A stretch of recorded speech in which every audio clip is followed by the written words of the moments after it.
Okay, so that brings us to session number 53 of our Pathfinder Thassilonian Resurgeance Adventure Path, or TRAP for short. For today we have everyone online, which is not particularly unusual with the whole COVID pandemic running around still. And online tonight, I'll go down the list, and we have M. Hello, I play Juzo. I am Orc Ranger, built like a barbarian. I have 2 dogs. One of them is with me at the moment called Puppy. The other one is being looked after by a stoner, but he apparently is really good at training dogs, so hey, it works. I'm sure he can do many other things as well. What is not stoned? Probably even while he's stoned. He's better when he's stoned. Right? Some people are. I'm sure he's less worried about puppy bites while he's stoned. That too. Deliciously sharp teeth. They are when they're young. Also online is Josh. Josh is currently entertaining the baby in the mirror. We can come back to Josh. Next person up is Morgan. Or should I say, he's eyeing off his bling in the mirror. Sorry, Josh is eyeing off his bling, the baby's eyeing off Josh's bling. Yeah. Yes, okay, right. Hi, my name's Quest. That's all I've got you today. Next up is Peter.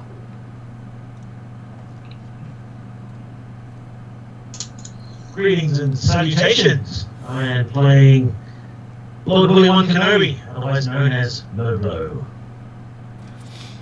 And the brief introduction there is always surprising. We always miss when you skip your full introduction. Yeah, but I've got to add to it. I don't know. At some point, I'm sure something remarkable will happen, and I can add something additional. There's the broken hands. There's the time at the temple. Yeah. No, he doesn't have a little winter glow. Well, like, he could say hands of steel. Is that a really cool steel? Well, he did have metal bars in them at one stage. Just because they're not currently got metal bars in them doesn't mean that one stage did not have hands of steel. Also online, we have Stefan. Hello, I'm playing Kroll Samara, the Green Dervish, who is the healer of the group and occasional sharpshooter when shit goes down. Doesn't hate scars, he just prefers not leaving scars behind in his work. Disappointing. Yes, yeah. Because, a good surgeon leaves no scars, so that's how it should be. And yeah, we'll see how this goes. Okay.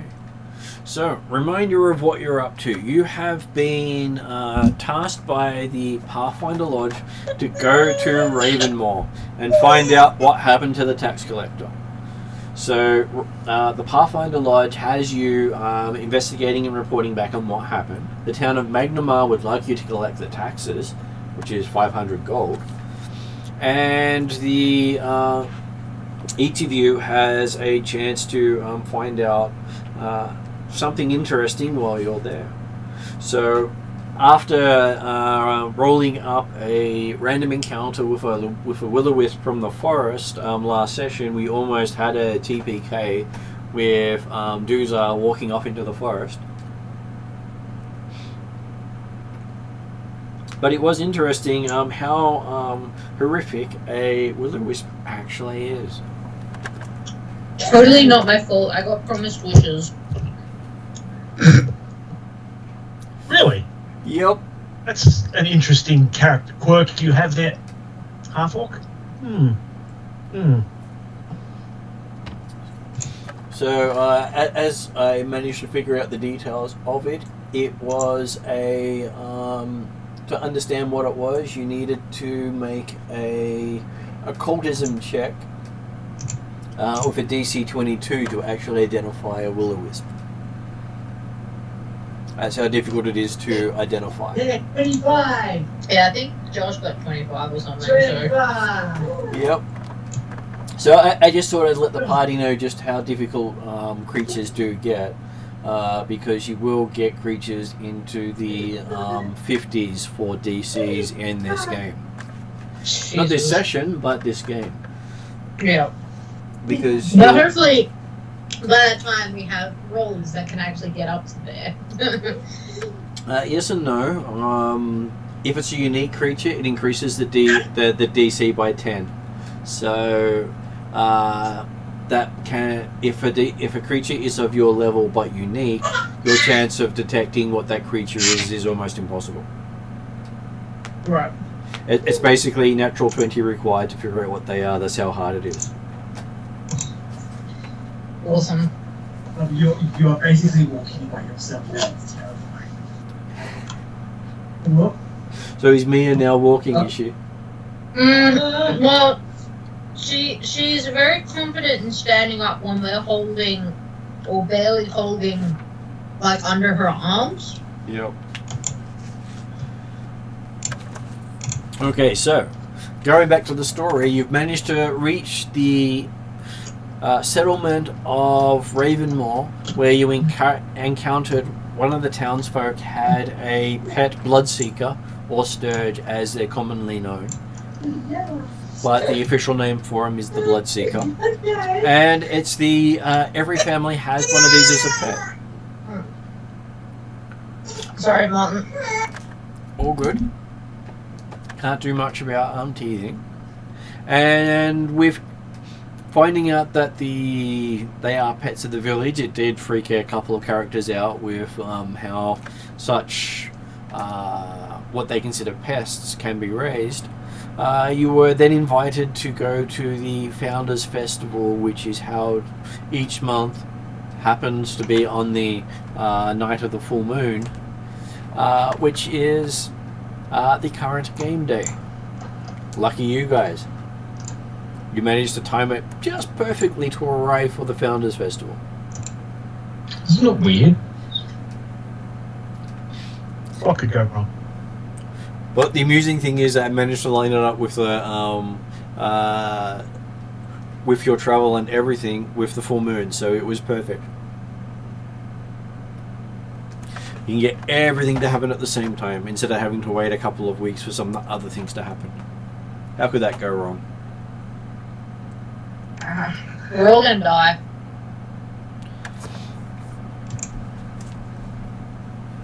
Well, that's going to happen at some point. So you've just finished a night's rest. You had this wonderful rest in the field next to one of the houses across the river. You talked to the ferryman about getting a ride across. And we ended last session with Parry agreeing to pay 2 silvers for the price of passage to get you across, which now means he's now going to have to make a will save to be able to actually make the payment.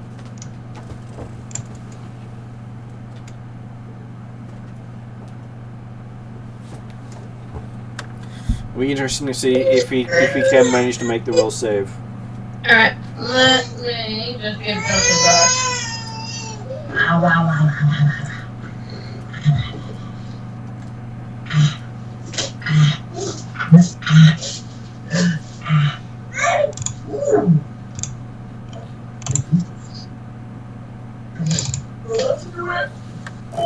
Yeah, that's fine.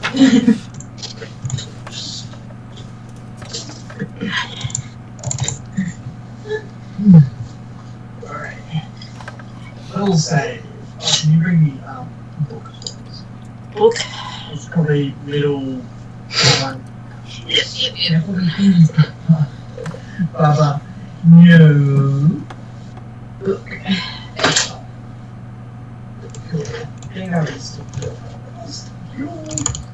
Just don't drop the book on the club. No, So I careful with pings and that. You said will save, Martin? Will save, yes. 22. And what is your character's bonus to wisdom? To will. What's your will save bonus? 10. Okay, so yes, you managed to make the save and actually give them across 2 silver pieces. So the DC is your actual will bonus. Oh. So you basically are going to have to roll, I believe, 10 or higher each time, or you actually take damage every time you make a payment. Oh, okay. And don't worry, it's only your wisdom getting damaged. Nothing terribly Oh, yeah. important. That's my character sheet.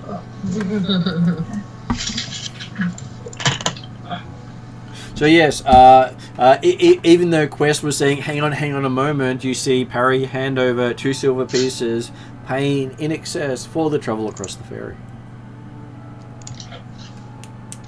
Or, go right ahead. It's your money, I guess.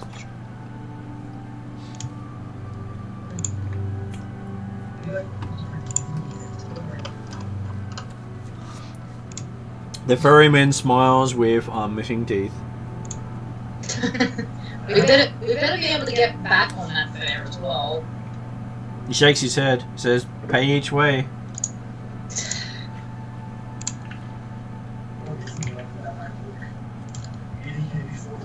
And he pulls you across quite skillfully, having done it multiple times a day.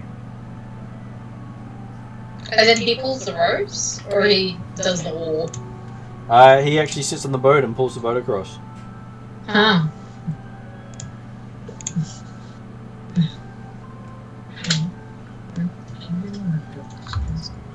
Oh. So it takes about 5 minutes, but he manages to pull you across the river.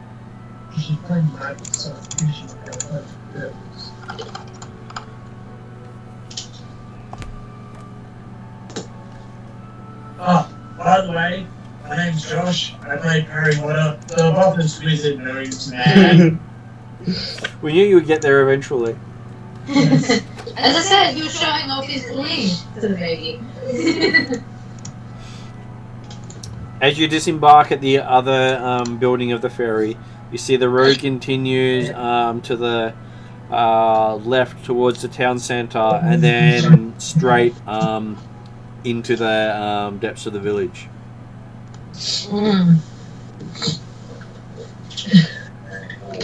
Oh, thanks, Bob. Oh, right in your face. Oh, this one. Which one? Where would you like to go? Weren't we going to be introduced to the mayor by the farmer guy? You were at the festival. The festival hasn't started yet. You decided to go into town early. Didn't the kids say there was stuff to do in the morning as well? There's lots of things to do in the festival, but the festival doesn't start until the afternoon, but you can go into town and check out the village. Okay. I guess we go to the town square and have a look around from there. Okay. As you walk into the town square, you pass a shop with lots of clothing and a large loom that you can see through the open door. A loom? Yep, a loom. Nice. So weaver? Yep, it is. It appears to be the town weaver. You can get yourself another dress. No, I like my kimono, thank you very much. Well, actually, I think it's more of a yukata, but, anyway. How skilled does the work look? Do they have, examples, etc.? Okay, you have a look. Give me a crafting check.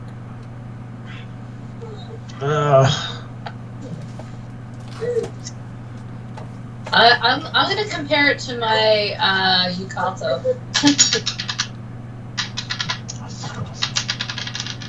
Apparently, Peter's having trouble keeping it on the table.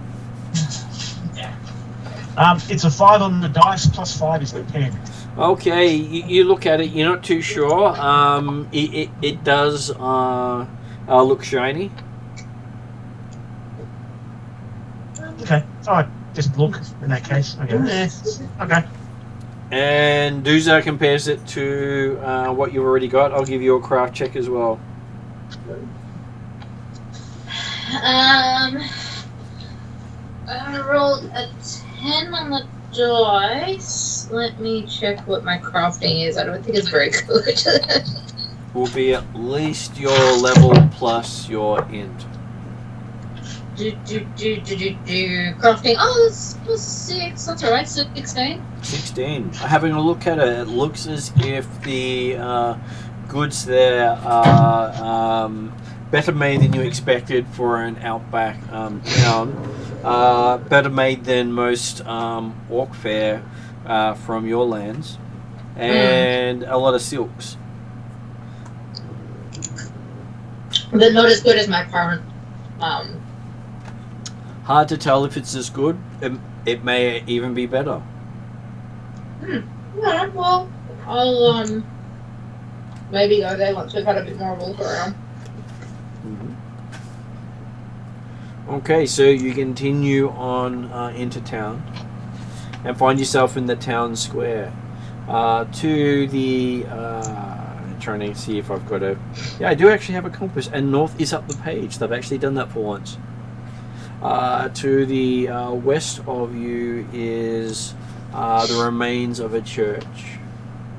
To the east of you is what appears to be some sort of doctor. And to the north is what looks like the trading post and smithy combined.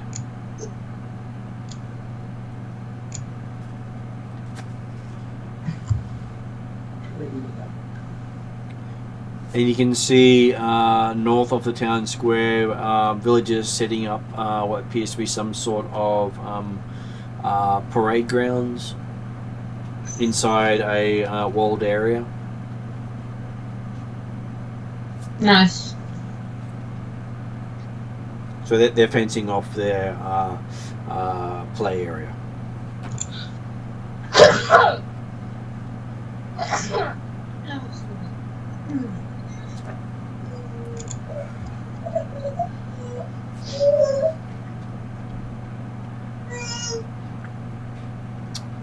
Behind the inn, the trading post and smithy, you can see black stones standing tall in columns.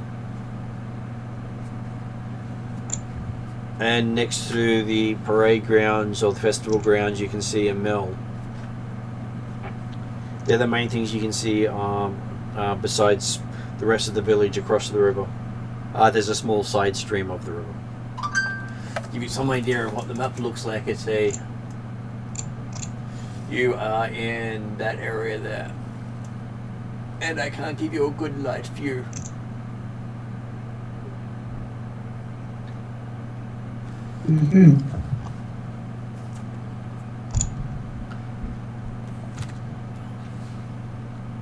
Not sure if I actually have a copy of it. I'm sure I have it somewhere else. So, let me know what you'd like to do.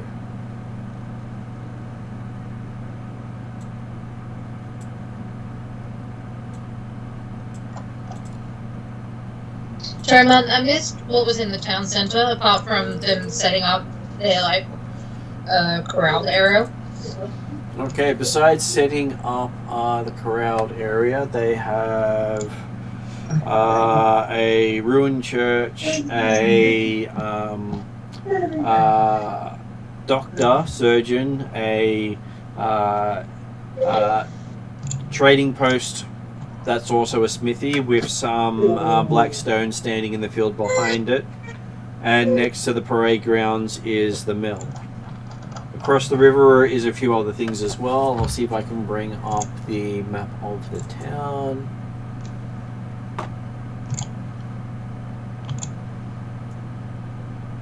Once my computer plays nice with me. And look, we have a map of the town.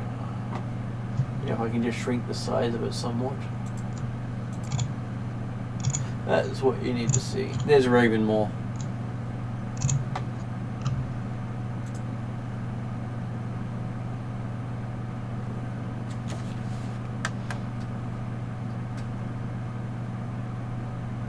That should help you. You came in from the south city. I'll shrink up one more. You should still be able to read that. Yeah, that looks good. So, that bridge area crossing the river is actually the ferry? That is the ferry down below, yeah. Yeah, cool.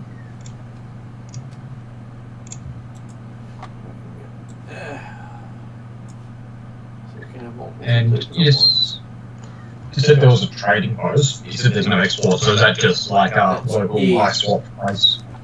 It's location E is the trading post and smithy.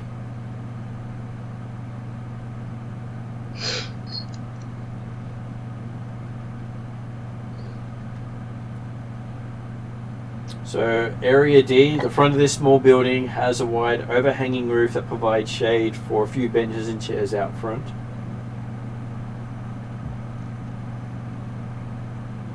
On E, you can see the building bears a sign that proclaims it to be the town trading post. Yeah. Though no one seems to be going in and out of it. Area F, the ceiling of this abandoned church has mostly caved in, while its two-story steeple still stands, though the bell that once hung there is missing. What looks like the most populated area, or the most... One that has the most people? Was Yeah. at this stage H, with a lot of people trying to set up a fairground. Imagine a whole bunch of carnies in one place, but they're all locals. Yeah.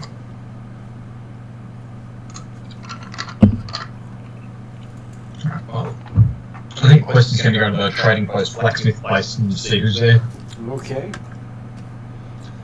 So, stepping into it, you see they have plows, scythes, sacks of flour, flails, and various seeds sitting on the floor.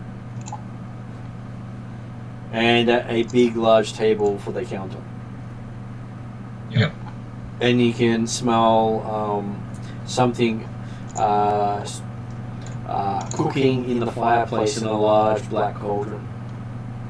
You think you could quite easily fit comfortably in that cauldron and stretch out and not touch the sides. Mm-hmm. Is there anyone in there? Yes, having a look around, you see a balding guy busily stirring the pot with the help of a elderly woman.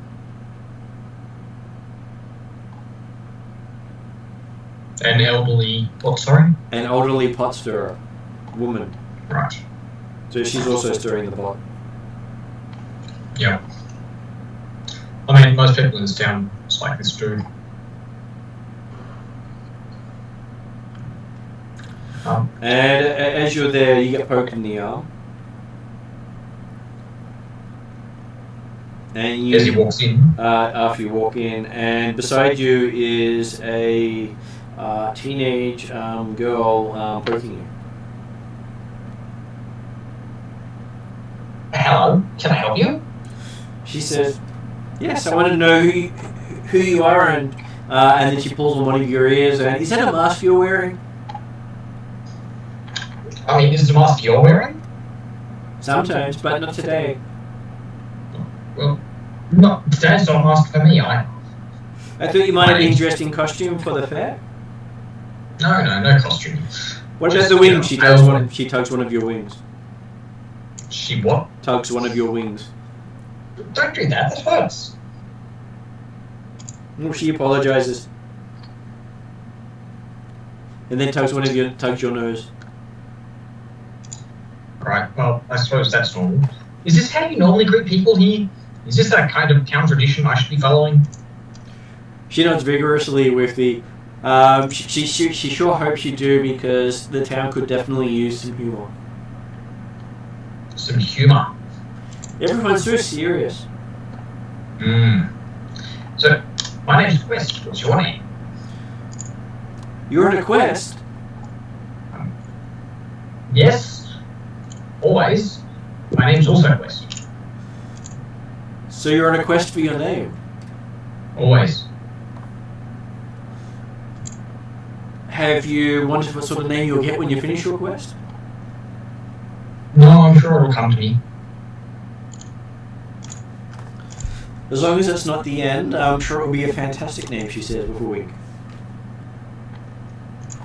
Well, it's going to be fantastic. It'll be alright.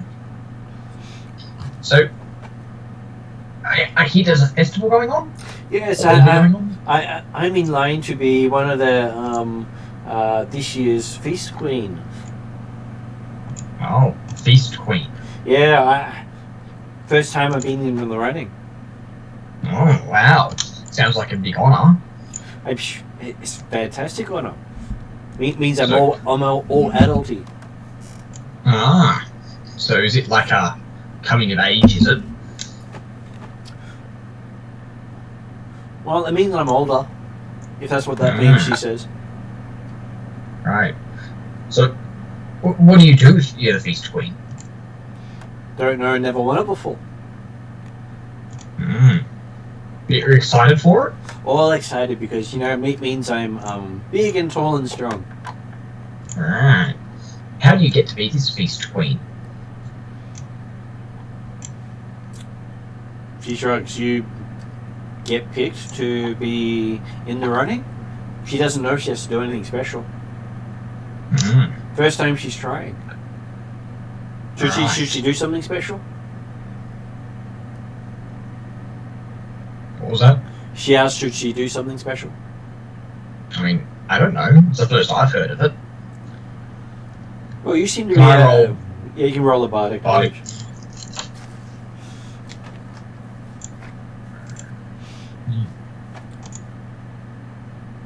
Oh, hey, that's 20. Okay. It's 27 more. So 27 upgraded. So you believe that it's some sort of popularity contest, which most competitions generally are. Generally doesn't require any skill, just people vote for. Well, I think you should probably just try and get people that like you. Well, I'm sure everyone likes me, she says, pulling on your ear again. Well, I mean, I don't know if many people are going to like you if you keep pulling on people's ears. She says, why not? It's a cute little ear. Yeah? What about yours? And Quest reaches out to pull it. She sticks her ear out so you can pull it. Well, I suppose that's a cute ear too. So, why don't you introduce me to the people here? Oh, see there, over there, stirring the pot is Papa and Mama. Alright. Do you live here? No, I live in the back room. Here's the store. Ah. What do you sell? Not much. It really sucks, she says. Only farming stuff. It would be nice if we sold books or, other more interesting things. You think books are interesting? Of course they are. They have words and stories in them. I like words and stories. Ah. Well, yeah. We'll have to see if we can find some. How about I go talk to your parents for a few minutes? She says, sure. Can I tag along? I guess. She grabs one of your wings and tags along. Okay.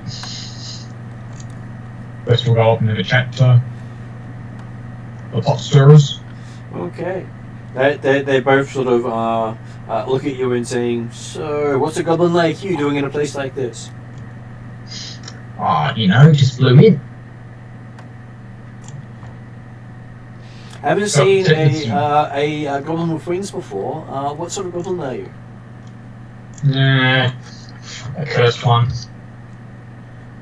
That doesn't look like a curse to have wings like that. I don't know. You only get them by being fun to a god. Being liked by a god. It's not very good. Can't get away with things anymore. Well, if you're liked by a god, isn't that called a blessing? Depends on where you're standing.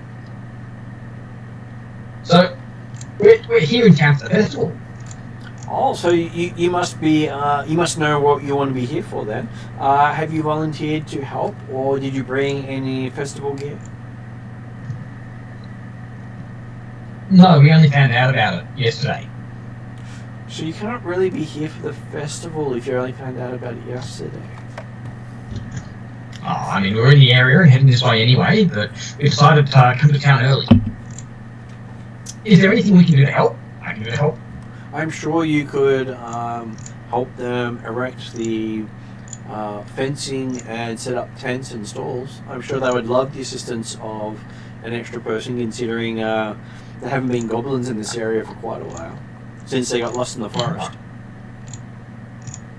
That wouldn't have been a few months ago, right? It was a few months ago. Yeah. Alright.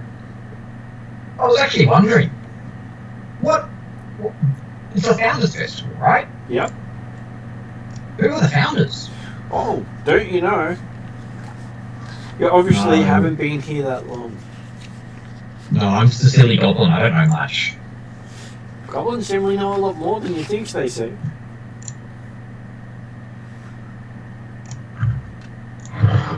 So it was founded around the same time as Bagdamar and Riddleport. Yet it never really managed to get a big following, as it was founded by the priestess of Desna named Iola Craigla.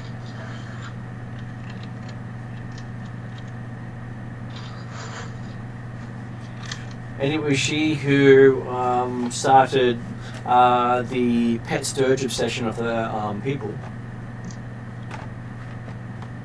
Sorry, what was the name?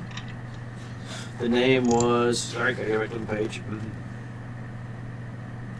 Her name was Iola Kriegler. Read well? Kriegler.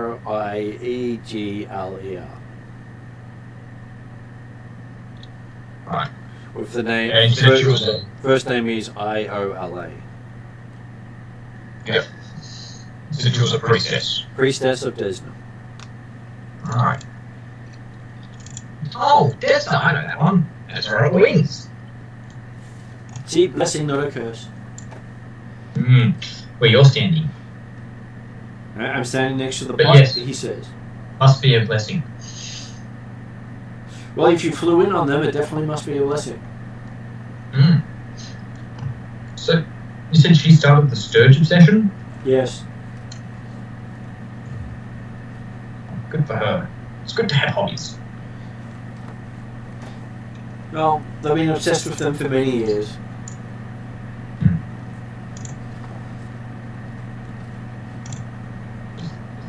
What did Desna know? Not sure if Desna was obsessed with them or not, but hey, they all have wings, and Desna loves wings. No, sorry. Was the temple a Desna temple? He shrugs and says, hasn't really been a temple for as long as he can remember. Right. Well, thank you for telling me that. Now that I know that, it's a... Well, your town is blessed by Desna, I must go help. Thank you for telling me. All good. And he sticks out his hand. My name is Saul. Saul? Yes, Saul.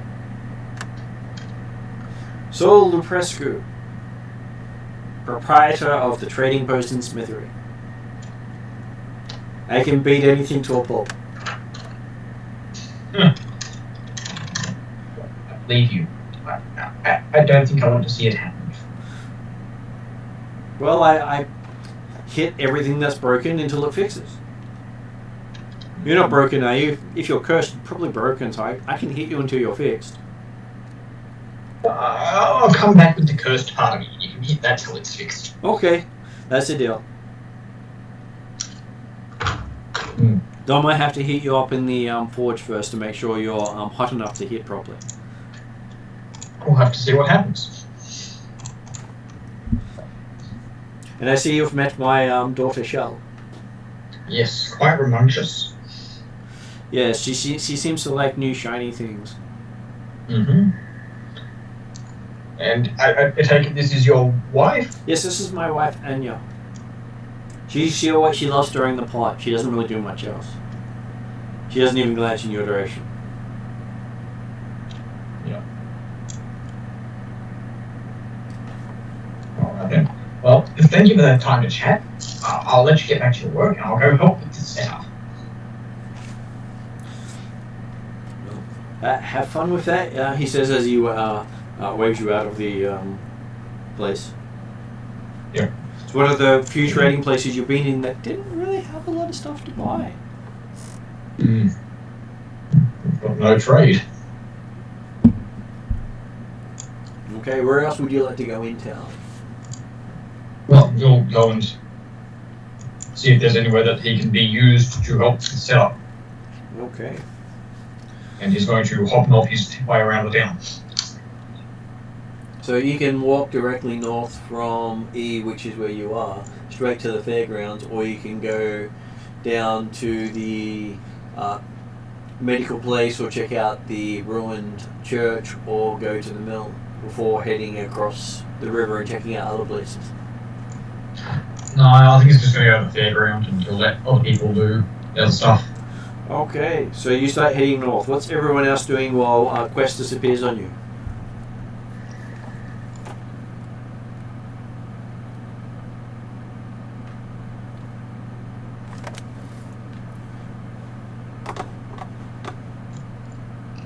Not many answers. They're still setting up for the stalls and things, so they aren't available to check out yet, are they?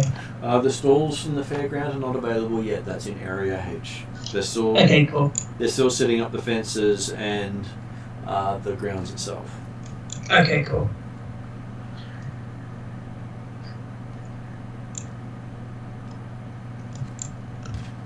Where would Kroll like to go?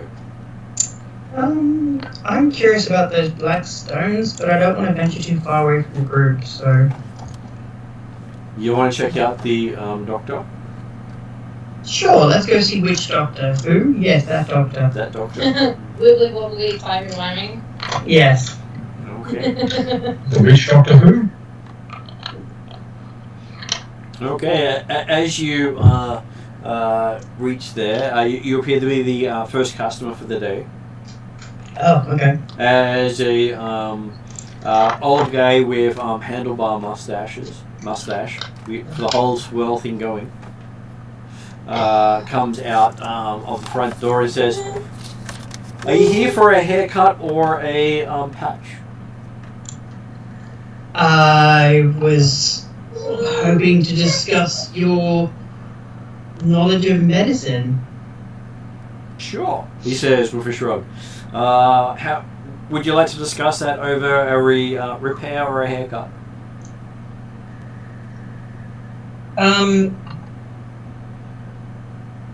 Do you have any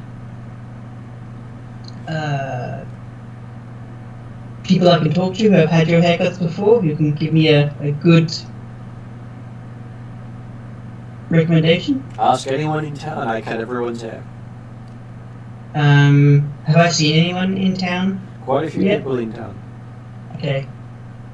As a character, would I know if their haircuts are atrocious or are they actually decent? They are okay. And a lot of people let it grow out. Oh, I think I'm going to do something drastic. Kroll's gonna ask for his haircut he had when he was back in the army, which is a very short hair kind of. Okay. One you normally can't get wrong because it's just super short. Okay, he pulls out his razors and starts sharpening them in front of you. Yep. Says, I'm good at taking it all off. Excellent, that's fine. Just very short, please, if possible. He can make it so short you won't even know it's there. I'd rather have a little bit left, so, you know, not bald, but I do want some hair there. Okay, just a little bit at the bottom then, and I'll make sure it sticks out just a little bit. At the bottom? Yes, he's starting putting some sort of cream in your hair. Oh, okay. Well, I guess I'll go with the flow then and see what happens. Well, you said just a little bit. Okay. I guess I'll just start asking him during this interesting haircut where he gets his knowledge of medicine from, if he studied anywhere, or if he taught himself, or... He learned off his father. Where's His father was the town barber before him. Okay, and do barbers often double as the medic or healer? Says, yes, they're one of the few people with something sharp enough to actually cut someone open. True, but would you also need certain poultices and pastes and things? I make them all from Sturgis. I was about to say, what do you think he's putting in your hair? At this point, I'm not sure what to know. He's also the town dentist as well. Do you need anything removed? No, I'm good. He's got a hammer. I'm good on the dentistry front. I believe. So back to the poultices. Where you make them from the sturgeons? Yeah, so their droppings are quite beneficial in for some remedies. Such as? Such as some of the swamp fevers. Huh. This could be interesting. Also good for toothaches. Would I be able to take note of some of these recipes? Says, sure. But you've really got to feed the sturges different diets to get different results. So you feed your sturgeons different diets to get different poultices? Yeah. Wouldn't you do the same thing? What do you feed your sturges? I'm not familiar with sturgeons, but I'm curious about the I'm sorry. medicinal benefits. They're normally called blood seekers. My mistake. I just prefer calling them sturges because I like the name. Because I'm a surgeon. Sturges and surgeons together. I can understand that. I can definitely understand that. Enjoy it. He then laughs a little manically while he starts cutting your hair. I'd like to kind of make notes while I'm talking to him, if possible, discussing the different poultices and their uses, and then apparently what different things they feed sturgeons to have different effects on poultices, and just kind of having a nice medical, interesting, slightly weird chat. Okay. And then next thing you know, your face is also lathered up in the same stuff he's put in your hair. And you start shaving your face and giving you a closer shave than you've had most of your life. Okay. But he has left a mustache because, hey, he says all good healers need a mustache. All good healers need a mustache. Okay. Yes. Interesting. The better the curl, the better the healer, he says. That's what my dad used to say. I guess today I will have to trust your dad's judgment. Says he wouldn't talk so much while he's got the blade on your throat, but hey, that's your choice. Oh well, when it's on my throat, I'll talk less. But yeah. Okay, so Probably not at all. that doesn't take him too long to finish, and then he wipes you down with a hot cloth. I will thank him, and I'm assuming my coin is good here. Coin's good everywhere. Excellent. I just wasn't sure what with the random swamp thing and all. What do you think? We're barbarians, and I give away things for free? No. You just might value trade more than coin. Well, if you got something worth trading for, what have you got that's worth trading for? Let's have a look.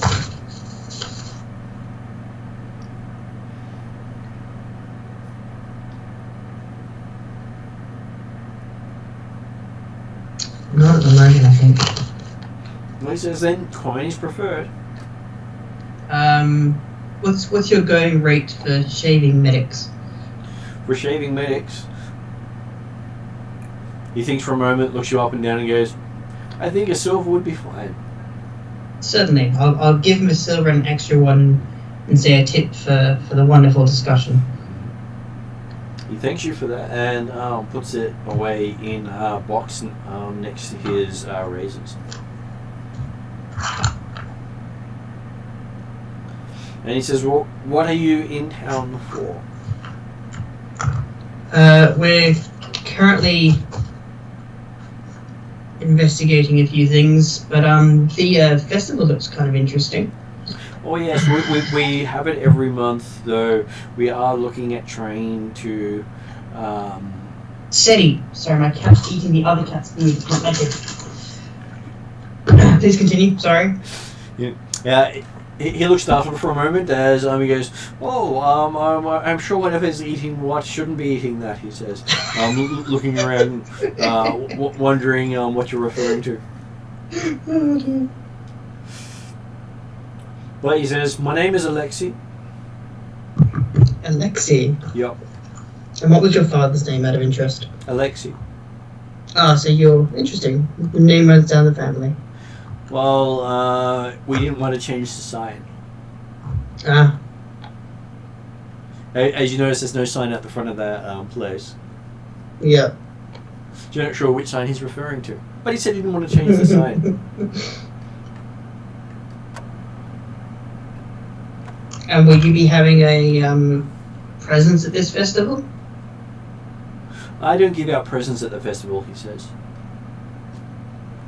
Oh, sorry, I should expand. Will you be attending the festival? Of course, I attend the festival every time it's on.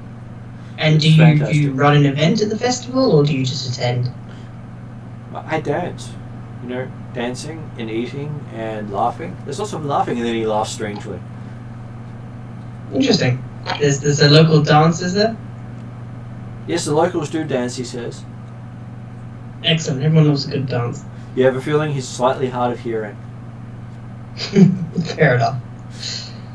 He's misinterpreted you enough times now, and you sort of get that feeling that he is quite old, and even though his hands are still steady, his hearing's not so good.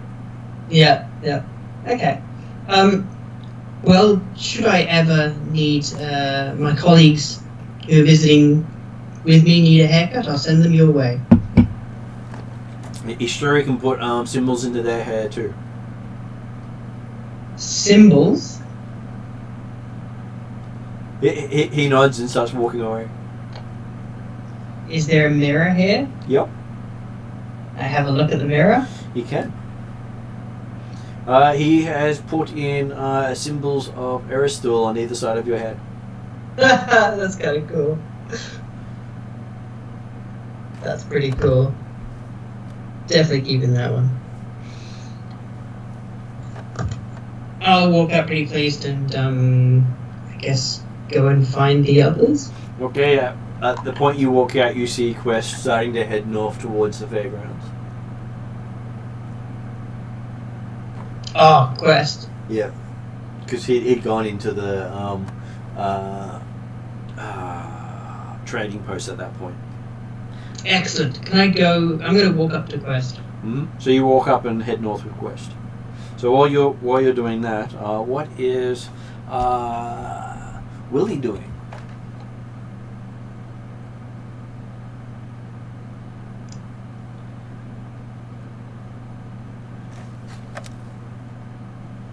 You may actually be on mute. Yes, he is on mute, which is Sorry. why I heard him.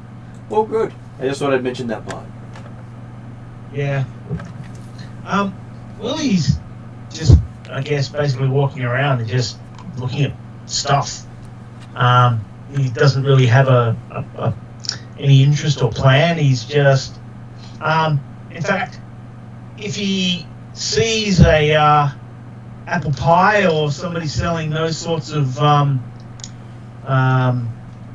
consumables, might stop by and sort of see how they compare to his hosts.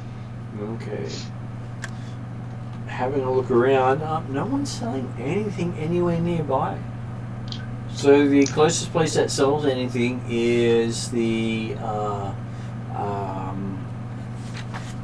Weaver to the south.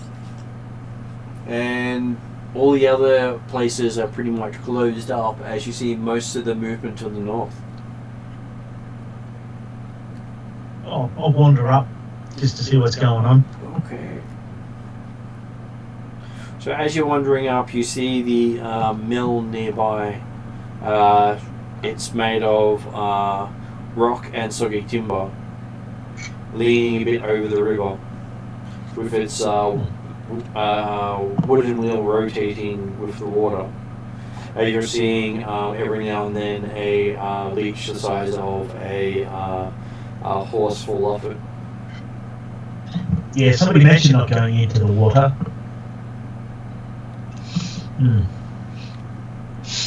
As you see a woman out the front of it moving stock around. Okay. It's weird that everybody here, or so far, everyone or everything has had something to do with blood. Leeches, surges. It's interesting. It's interesting. What words can I say? Disturbing, but interesting. Should I include bats in coffins? Probably. Almost definitely, in fact. Okay. So as you're looking there, you can hear the squawking of bats coming from the mill.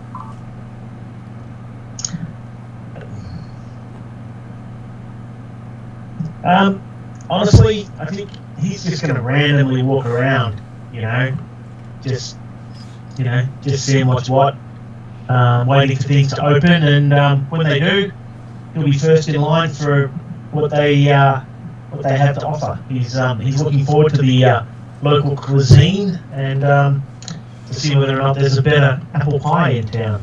Okay. So while you're doing that, you manage to walk past a large ring of black river stones set up like an amphitheatre. Oh, really? While the misshapen, wicker and corn-husked figure with mossy canvas wings looms over an altar on the far side. It doesn't sort of I don't know, jog my memory for any kind of religion or of any kind. Give me a religion roll and see what you think. I'm gonna fail, so let's go with that. Natural 20. Natural 20. Looking at it with the intent to fail, you go, that's obviously a misinterpretation of Desna. Okay, I'll walk down. So it looks very much like that. Okay. A misinterpretation. So, my character... You're thinking many years of not actually following a actual cleric may lead to people misinterpreting the word and the meaning. So it's a product of the evolution of the religion through a closed system, as opposed to somebody intentionally misinterpreting it, possibly. Or maybe I've got 5 plus 5, so my knowledge of religion is not as nuanced as one might hope. Well, I might hope. You think it could be either or both? Yeah, probably. Could be intentional or accidental. So I'll walk down and I'll if I've seen one that I'm reasonably sure about. A similar thing. I'll make slight adjustments to bring it more in line with what I'm aware of. Okay. And then once I've done that, I'll walk away. All good. Okay, so that's why you're doing that. What is Parry doing?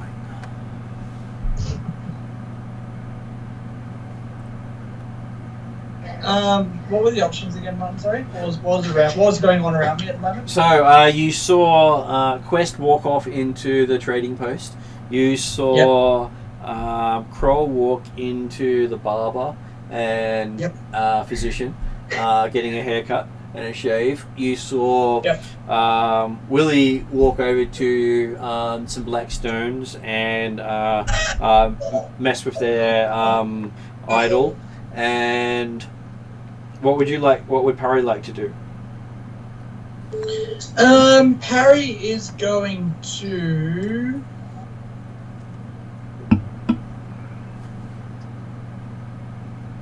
help out with construction of like boundaries and stuff at the fair. Okay. And have a chat with the public. Okay, most of them are fairly monosyllable. Mm-hmm. And you find it harder to get words out of them than getting new magic out of your School of Magic. Nah. That's fine. Hopefully, if these guys get a lunch break, I'm going to teach them more words. So you spend a bit of time helping them with that. What is Dusar doing while everyone else is busy doing these other things? Was the Weaver in the center of town, or were they back at the beginning? They were on the edge of town, so if you see the map at all visible, they are Area C. I'll be right back. Oh, okay. Is that too far from the party, do we think? Not really. They haven't been murdered yet, so you're doing well. We've already split the party? Yeah, You have. We're going. Alright, I will go to the clother and have a look around. Okay, so a hunchback woman is in there working away at the loom and greets you quite warmly. I asked her about her, I guess, most breezy attire. Well, she says, how breezy would you like? I know some orcs like to let it all dangle free.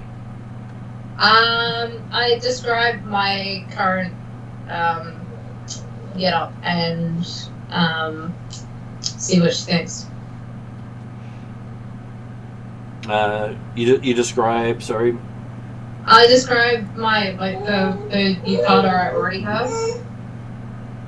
Well, she says that probably would suit for a dressy occasion. Would you like something more casual for just covering the necessities instead of the whole body? Show off the scars. Yeah, something for a bit more leisure than sort of fancy occasions. Okay, she pulls out a quite appealing looking cloth that is designed to look like blood splatter all over it.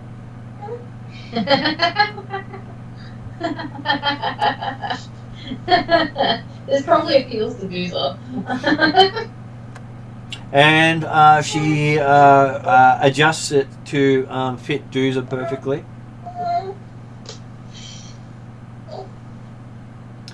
She says, here, this should be nice and breezy and cover modesty enough for you not to get assaulted by most town guards.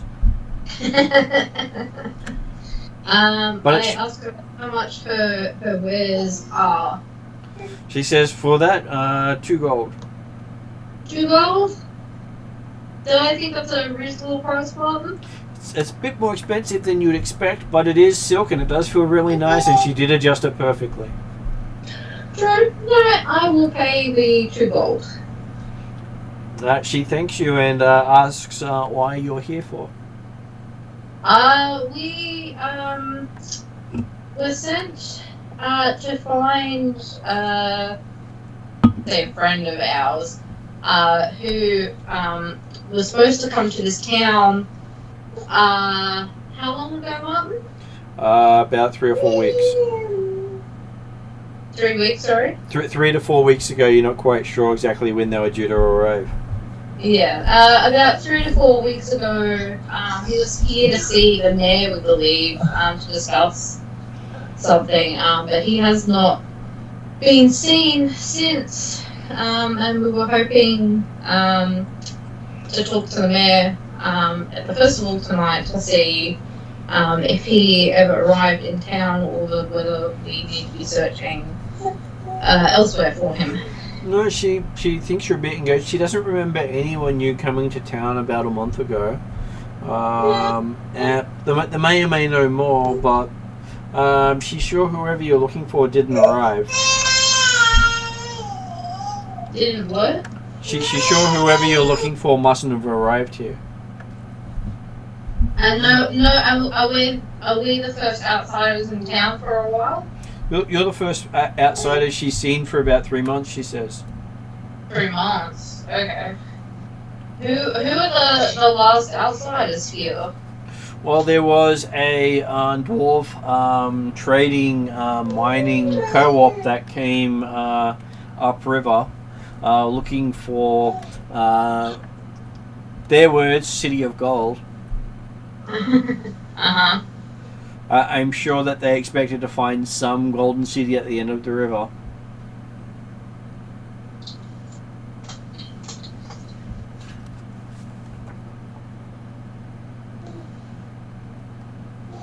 And they were the last people by here? The dwarven barge? Besides the locals. Besides the locals? The locals are by here every second or third day. Not that they buy much clothing. But I sell enough to keep myself going each year. That's good. I hope I have helped with that. You have basically paid enough for me not to have to sell anything for about 2 or 3 months now. Well, I'm glad I could be of service, and I shall enjoy these very comfy clothes. And if you want anything more tribal, she does have more tribal stuff. Though she doesn't make it very often, she thought you'd probably appreciate the blood spatter design she did for one of her other clients. Ah, yes, it will certainly get looks.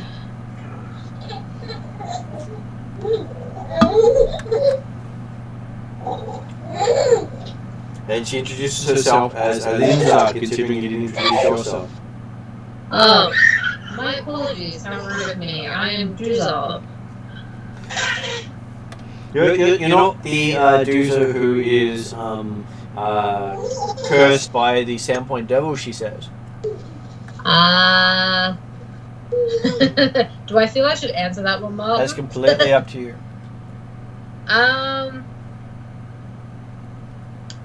I'll say it with pride. The one and the same. My chief has honored me by letting me hunt the Sandpoint devil.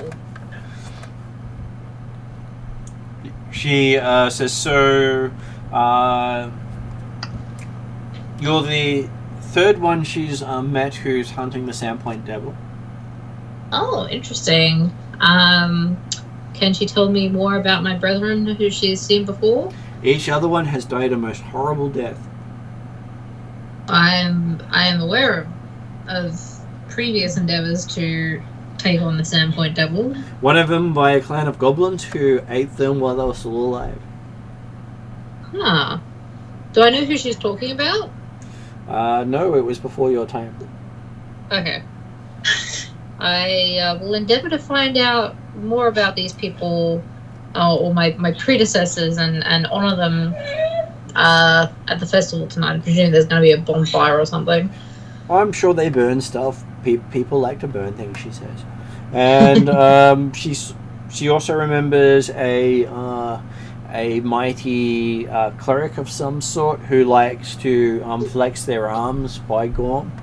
And at least they said by Gorm.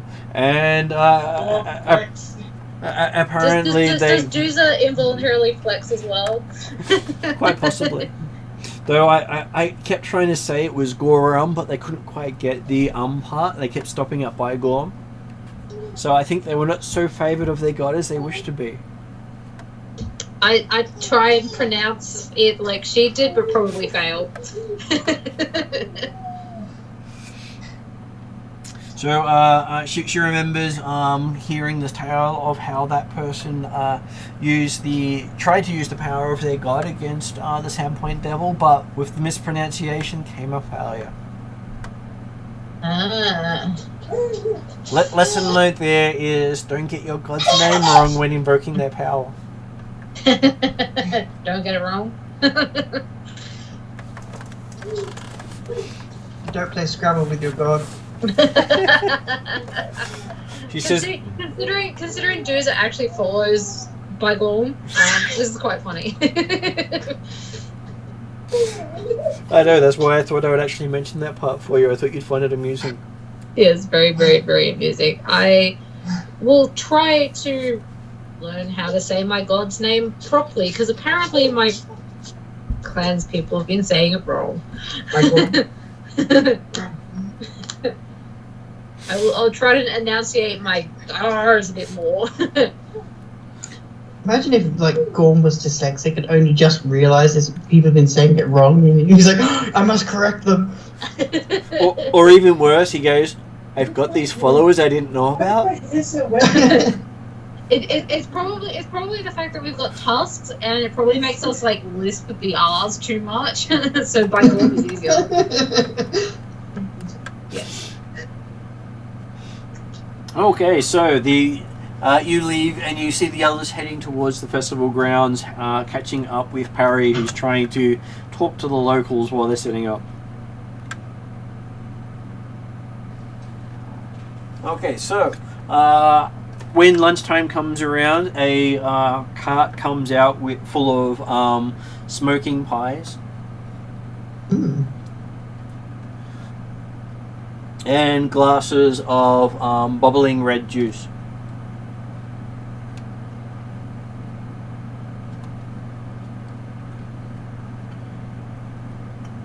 And they seem to be handing out a slice of pie and some juice to each of the helpers.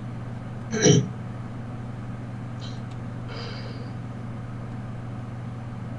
that include Parry? Does Parry wish to have some? Because if Parry has some, I'm going to be watching with interest.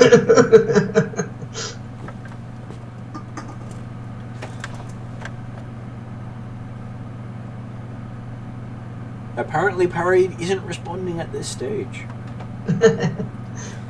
So, as you watch Parry with interest, someone is coughing next to you and holding out a slice of pie. For me? Yeah, what does Skrull do? With these pies for the workers? Like, I'm just a visitor. Aren't you here to work? You're not going to help the town set up? I'm not saying that I won't. I'm just getting used to everything. I'll take the pie, and is Quest still next to me? Quest is still next to you. Excellent. I will put the pie in front of Quest. Here you go, Quest. Okay, what does Quest do? Quest goes, thanks, how can we help? Well, he gestures towards tents and says, help set up the different things they have going, speak to that person. It just points very rapidly in talking and hands you a mug of bubbling red liquid. Fun. Well, let's take a big gulp of the bubbling red liquid and go where he pointed and start helping. Okay, you take a big gulp. You realise it's actually scalding hot. It was bubbling due to heat, not due to anything else. Yep. And next thing you know, you can't really make words with your tongue. Oh no. At least not for a little while until the pain subsides. So first we'll go off and pant up to someone and try to help while his mouth dies. Okay. So, Have yourself must learn goblin sign language. person hands you the also a mug of this bubbling red stuff and says, "Drink this. I'm sure that will help." Quest drinks it down. Okay, this one's not quite so hot. Apparently, it had been away from the rest of it for long enough, and it does seem to help after a while. Though Does help. It does seem to help, though it does have a sort of metallic aftertaste.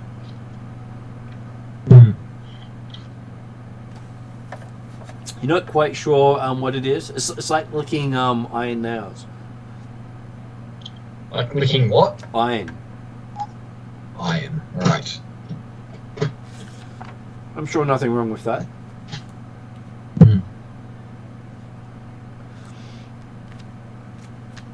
Okay. And as you're doing that, the person next to you, he's a tall, lean-looking man with severe-looking bearing. Sort of looks a little crazed. Severe-looking bearing. Let's see if I can show you a picture of what his face looks like. Let's see. Have I got light on it? Not really.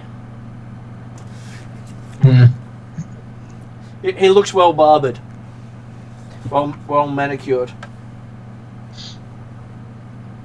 And he says, how may I help you? As you're drinking down your a red beverage. We're here to help. Oh, that's so nice of you. You come from where to help? I think. That's a long way to help for us for today. That's so nice of you, he says, patting you on the head. I know, I'm a very nice person. And he starts directing you on how to help people, and you find yourself busy setting up tents and stuff very quickly.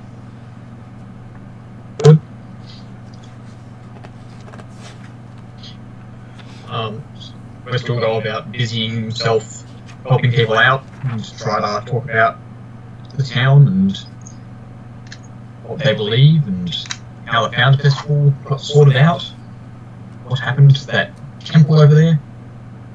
Oh, that temple, that was a bad storm, he says, and we just never got round to fixing it because you can worship your God anywhere, can't you? You don't have to worship it inside a building all the time. And this is a travel god. Why would they want to be housed in a building every time you talk to them? That makes sense to me. It says, "Sir, we have a wonderful festival. We start mid-afternoon, giving plenty of time before sunset so we can get through many different events. And you're having quite a few different things set up. And you managed to help set up a lot of the different things for them. Do you ask them about anything else while you're there?"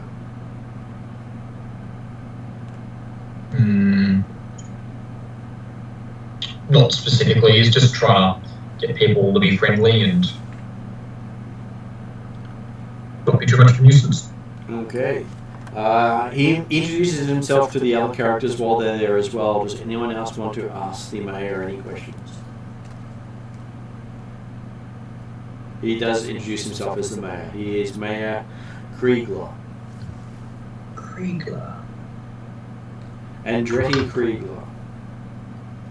The Andretti part is important, he says. Otherwise you'll be talking to Leonard. Leonard, not so bright. He likes pretty blonde girls, though.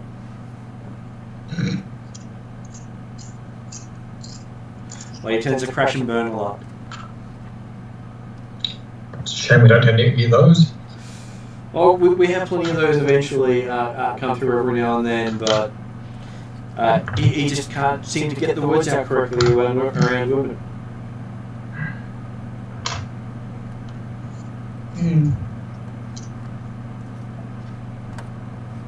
I suggested he try mutism, it might work better, but he didn't go for it.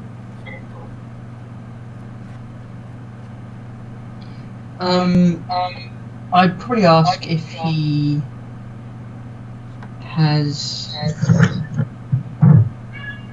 any knowledge of how much of his I guess villages or town's income is reliant on the sturgeons. Well, the sturges do make up a big percentage of our fertilizer, our medicines, our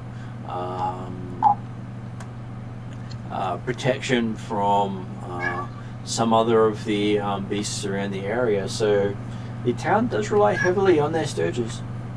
And do you also export some of these medicines or teach others, or? Well, we haven't really built up a stockpile because we use what we make, and we try not to make enough for it to go off before it goes out of date. That would just be wasteful. We don't have that many people come through because we're not on a major trading route. Most people bypass us completely. So the medicines you make and the produce has a short shelf life? Yeah, they have a shelf life of about 3 to 6 months. Okay, so it's short, not too bad. And not enough for us to travel overland and sell it somewhere else, where you've got churches that provide healing on tap. You don't really need medicine like that. Yeah, no, you have to do what you can to survive. I can understand that. Yes, I was talking to your friend, your fellow villager, Alexei. Alexei, son of Alexei. Yes, it's an interesting legacy, and we were having a lovely discussion about the different pulses and stuff made from the sturgeons. His grandfather put the sign up, and his father didn't maintain it well enough before it fell down. Oh, so that's the story about the sign. Right, okay, that makes sense. But the grandson never had any children of his own, so that there is no fourth Alexei coming along. Oh, that's a shame. I'm sure he would need to pass his knowledge on to someone if you guys intend to use your medicines from sturgeons. Well, we do have other people who know how to do some of it, but no one has his skill with sewing up. He's the best sewer in town. Yes, he mentioned his skills at surgery were quite efficient. Yes, and he gets rid of quite a lot of lumps and other sort of unwanted excesses, he says. You know, sturges or bloodseekers, as they are quite good at getting rid of blood build-up in areas where you'd rather it not be after an accident. Yes.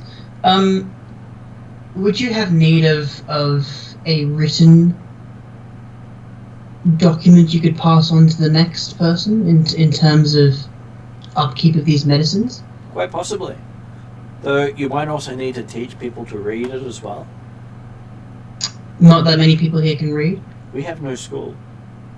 Oh, okay.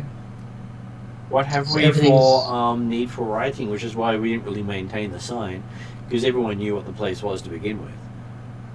Ah, that makes sense. Okay. Why would you maintain something you can't understand that well? Yep. Okay, well that's good to know.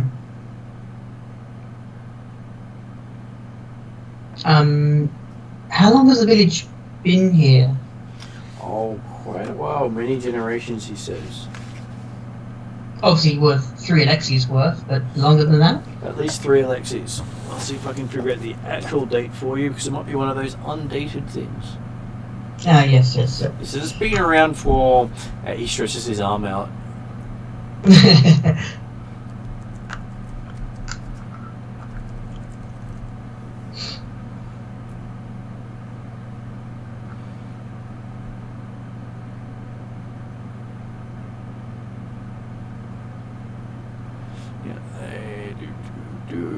They don't actually have an age of the town. Okay. What's the average Oh, generation? no, sorry, there it is. of humans? It was. They had when it was annexed, not when it was actually created. Oh, okay.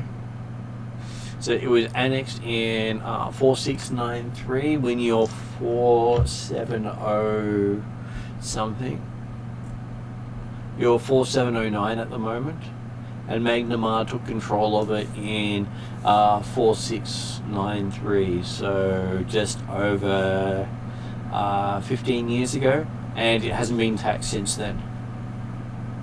Oh, okay. Since it was annexed. But that doesn't 3 tell you. generations in 15 years. That's really quick. No, annexed is not when it was built. Annexed was when it was taken over by a different government. Oh, right.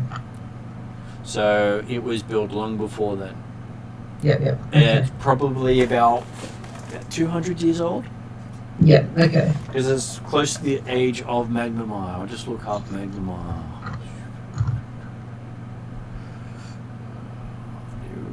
Magnamar. So Magnamar is 100 years old. So make it 100 years. 100 years, okay. That sounds about Alright. right.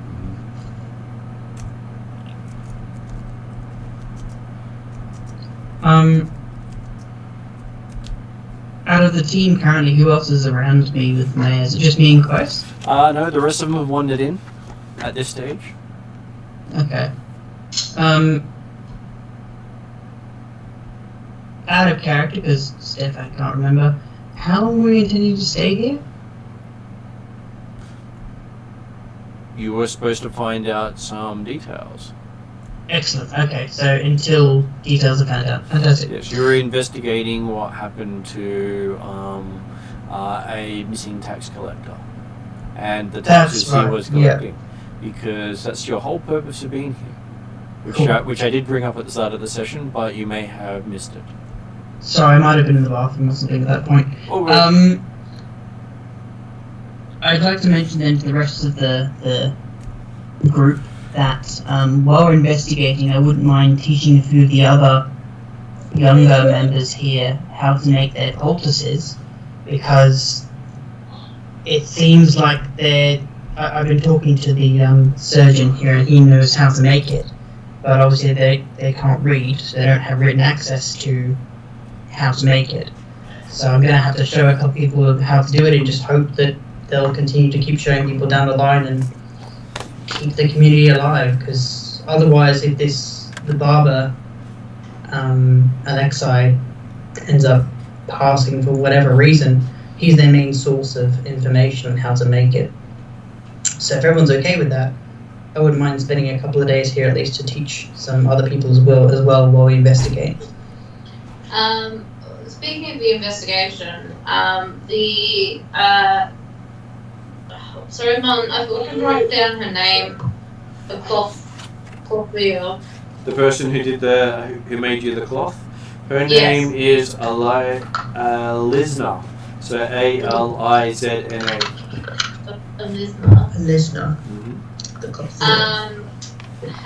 I was speaking with her, and the last people or outsiders to pass through this town were a barge of dwarves on a trading, not really on a trading mission. They were after the city of gold, but they did some trading for the town by the south bird. Oh yes, And he remembers those dwarfs. He says that they drank mightily and headed north. I hope they paid. They brought most of the drink with them. Oh, okay. So as far as our friend making it to town, it doesn't sound like he actually made it to town. So which friend are you looking for, he says. Maybe I met them.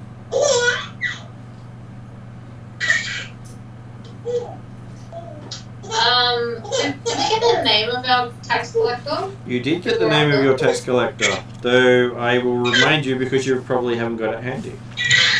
No, I've also got my hands full with screaming kind of happy baby. I can tell. It was Elias Kyle. Elias, that's right. It was a man named Elias was coming here to speak with. Are we speaking with the Varisan? You are talking with the mayor. Oh, yes. Now, he was coming here to talk to you.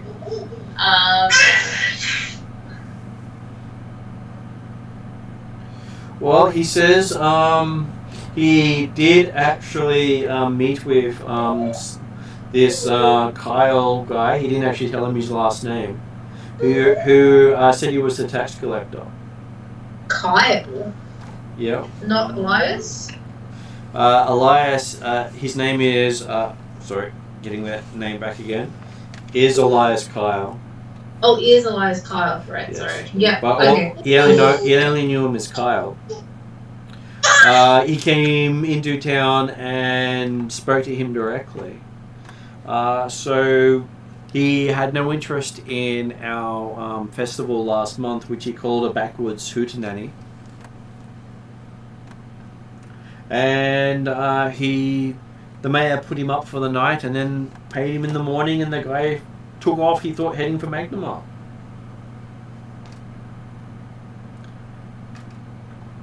He would have expected he made it back to Magnamar. So which way did he head back home? Did up the river, down the river, on the road that we came in? Oh, he went more south, and supposedly going around the woods to the east of it. So different route from what we took? Different route from what you took. So if I go via map, you would basically see, if you can see on the map where the finger is, Ravensmoor is where the finger is now. He suggested he went down past Wolf's Ear and then back down to Magnamar that way. Right, because we went around the other way. You came in via Roderick's Cove, via teleportation to Roderick's Cove, and then around the top of the forest. Yeah. He said he went the other way. Yeah. So did he return with the taxes? No, this is why we have been sent here. He has not returned, and we are quite concerned about his whereabouts. As well, he's not surprised. He did hear rumours that he headed to Riddleport, in which case the taxes are probably good and gone. He headed to Riddleport. Rumours are that he went to Riddleport. He says, you strike me as a more trustworthy agent of the town of Magnamar, he's assuming.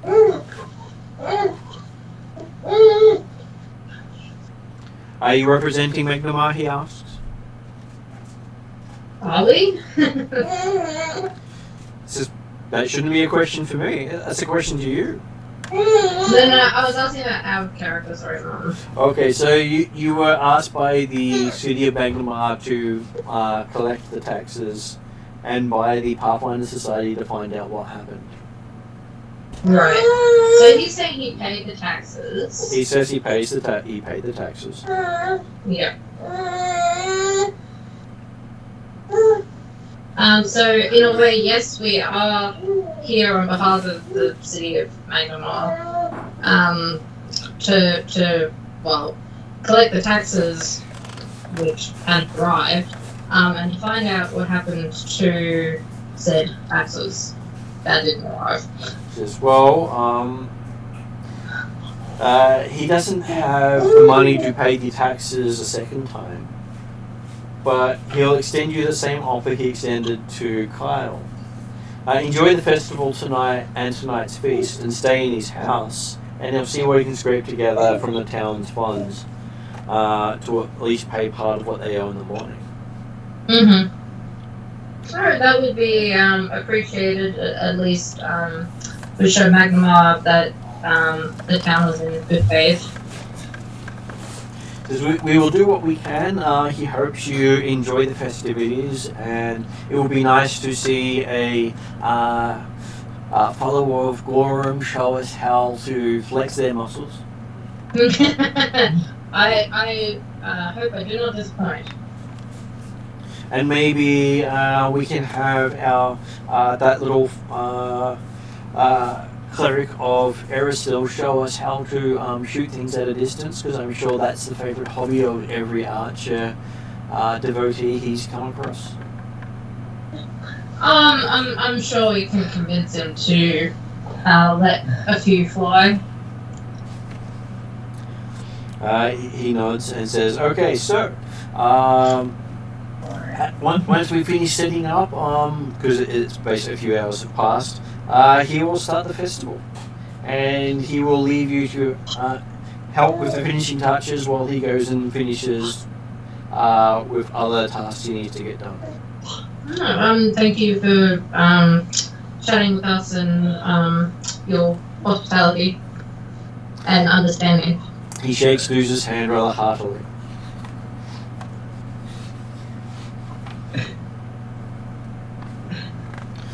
So, after he's left, Yep. my character says, is anyone else surprised that he hasn't asked to see our credentials? You're using your second up voice, aren't you? Maybe you got a little word in it. Not really. Good boy. I Really? mean, you usually have to come here with intent. Someone randomly turns up and says, "Oh, by the way, that tax that you've already paid someone else, could you pay that to us again, please?" And he's like, "Yeah, sure. I'll see what I can do." That doesn't seem surprising. I would think that, the probability of someone knowing that a taxman came by and knowing what their name is, where they came from, where they're going to, and when they should be back, probably is not something that you could fudge easily. So he probably doesn't need to ask in the fact that we know more of the story than someone, half hearing a rumor or something. I never want you in charge of my money, and if it ever occurs, please remind me. Dooza currently carries the party money, right? Yeah. And if your character reminds me, my character goes, "Yeah, can we change that, please?" No. Because they're the other reliable person, probably Harry, but he's not reliable anymore. Hey, I'm happy to hold it. I'm a shining beacon of money. I'm sure Perry will be happy to wear it and then not give it back. Yeah. I'm reliable. I think we're good with the current arrangement. We've been saving money quite nicely. Give it to the walking mugging target, please. Mugging target. As bad as it sounds, at this point, I'd feel a whole lot more safer with Quest holding our money than I do with Dooza holding it. Really? Yeah, really. That's how bad this is. I reckon Quest would go to spend on trying to remove his wings.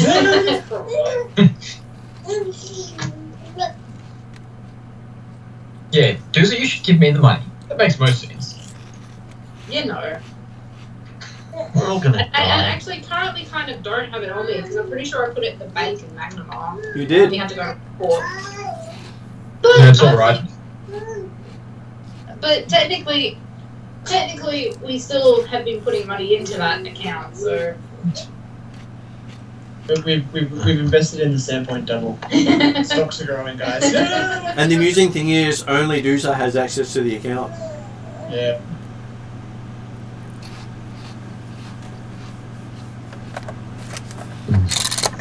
I'm sure I put a stipulation in there that if I die, the party can have Let's do it.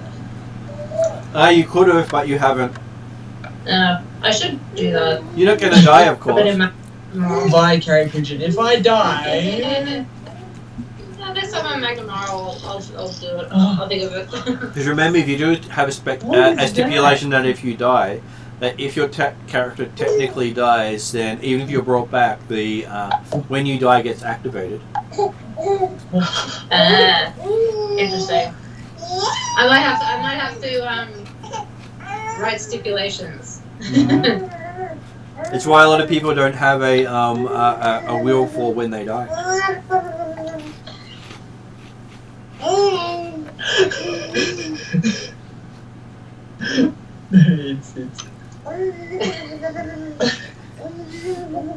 That sounds funny in the background. Josh just is like wobbling her face. No, so my finger's wrapped in her swaddle, and she wants to eat both my finger and her swaddle, but I'm wobbling my finger in the swaddle, which makes that weird noise coming from the baby. Sounds like you're revving the baby up. Okay. She's finally happy. So the festival starts off with music and some fireworks. So to let everyone know it started. Yep. Where does Dooza get to show off his muscles?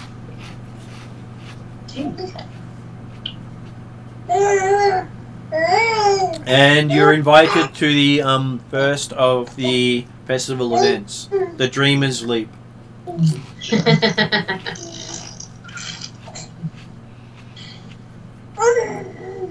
And you see that they've dug a fire pit that's 10 feet in diameter with about 3 foot high flames.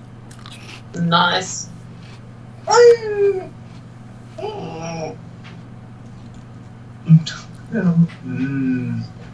Daddy's finger in a swaddle. And everyone's given a chance to gain the blessings of Desna by jumping the pit Jumping the pit. of fire. Dooza will do it. Oh, fire. I was about to say, what's in the pit? Fire. It's fire. Dooza will do it. Why not? Let's do it. Okay. Is athletics, I'm guessing? Athletics is jumping. Can you take the baby for a second? So I can roll my dice. Is Dooza so confident he doesn't take the running start? Sorry? Is Dooza so confident he doesn't take a running start? No, I'll take a running start. Wants to go back. I'm confident, but I'm not that confident, okay? Quick running jump. Quick. Just we got to settle. She doesn't like me. Oh, that was close. 19 on the dice, and I'm pretty sure I'm plus 9.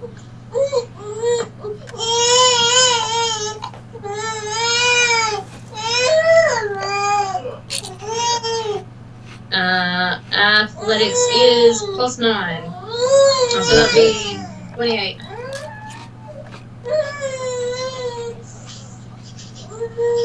You get a critical success in jumping over the fire, flexing your muscles as you go. Nice. I'm at the spare one. And everyone cheers as Dooza lands on the other side. Mummy, jump over the pit. Woo! Yeah. It's like, Mommy could have died. Who else wishes to show their skill?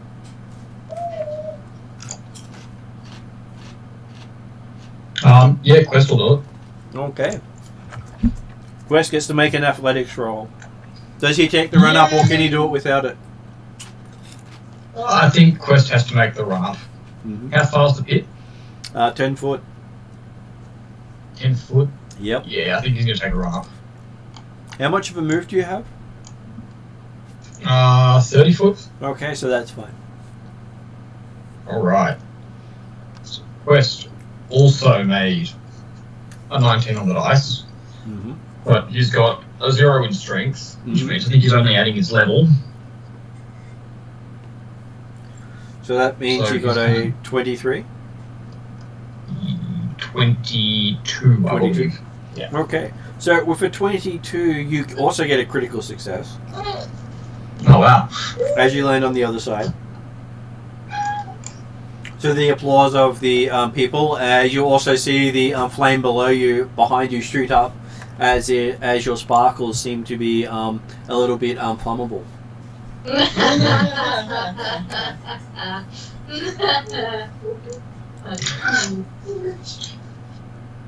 Chris just looks up as he goes over the top of it and goes, I can't believe I made that. Obviously, you are blessed by Desna, people saying around you. Hmm. No, it's a shiny example. Who else is going to show that they're team players and can jump some fire?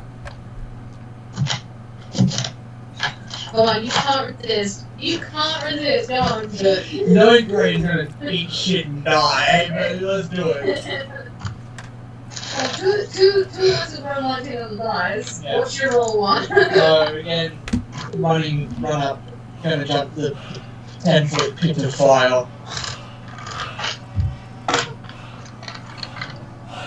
Thank 17. you. 17. 17 total? That's total. Okay, not as spectacular as the others, not so great a landing, but you still managed to jump across the fire without setting yourself alight. Everyone cheers. You need to be spectacular, just have to do it. You can shoot young jump over 5. Harry's is spectacular in other ways. I goat Willie into trying to be as fancy as jumping across the flexing at the same time as me. Harry starts chanting the crowd. No, no, no, no, no, no. The crowd picks up the Willie chant. looks with absolute condescension at both of you and goes, I do not seek the platitudes of a god. I'm good right here. There's a lot of boos coming from the crowd. Yeah, I was about to say. I've seen what you cheer for! The booze feed me! Stick the stooges on him!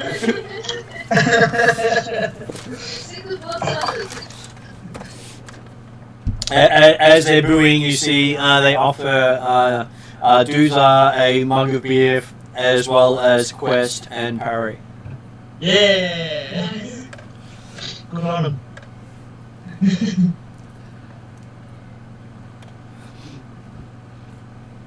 Okay.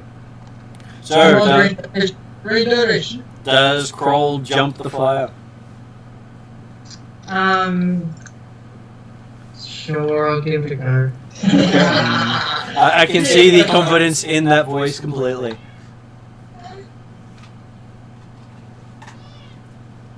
So, what is our Kroll's athletics roll? That is a 16. He also succeeds, and they all cheer. We'll boo it at Yeah. Willie again. Harry starts up the chant. No, blood. No, blood. No, blood. And everyone starts chanting with you. I'll do you know how I was acting with the wrestling?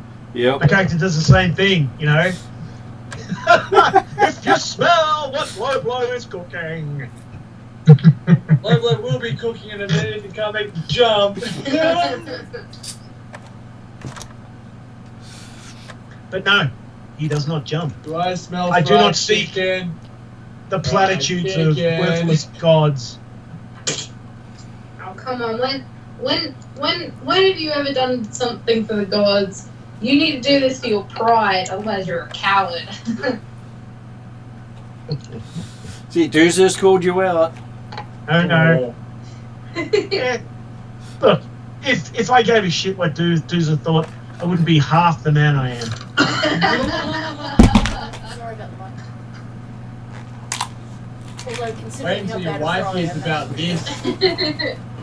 Yeah, I'm sure she'll support me. That you got outmatched by me over a simple jump over I fire. was about to say, wait till your wife uses the wizard actually jump over the fire and not, the buff monk. Okay, so they other villagers jump across the fire. Oh, this is gonna go wrong. Quite a few of the children also do it. This is one of the things that they do. Even the aged seamstress has no problems jumping over the fire. Woo. If an 80-year-old lady can do it and a 5-year-old child can do it, Willie, you can too. Yes, I can, but I choose not to. That's the difference between you and I. Although I do clap when others succeed. I'm more than man enough to admit when people do a good job.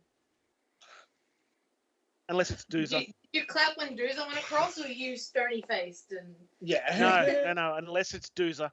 In which case, yeah. Okay. So, they finish up with the Dream and Sleep ceremony with booze going around for Willie. What more so that Willie prances around and he's quite happy with the booze. Okay, so when people get singed by the fire, they also get cheered for being blessed by the flames. I want some, Mum. Can I have some beer, Mum, please? Mum wants some beer. And so then People are religious whores. they are. Sicken me. Then they move on to the event of the falling stars. Ooh. At which point the Saul Lepensku, who you met earlier, pulls out a aged box containing 6 old 4-pointed knives, known as star knives. Oh, throwing competition, sweet. Oh God. And saying these were carried by the founder of the village, Iola Kriegler.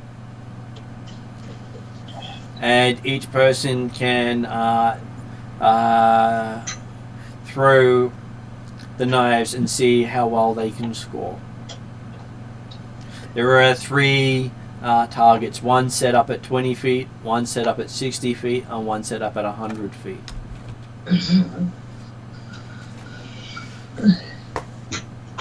Okay. Just There's no religious nutbaggery involved in this throw, is there? the knives themselves are the holy symbol of Desna. Yeah, no. I'm good.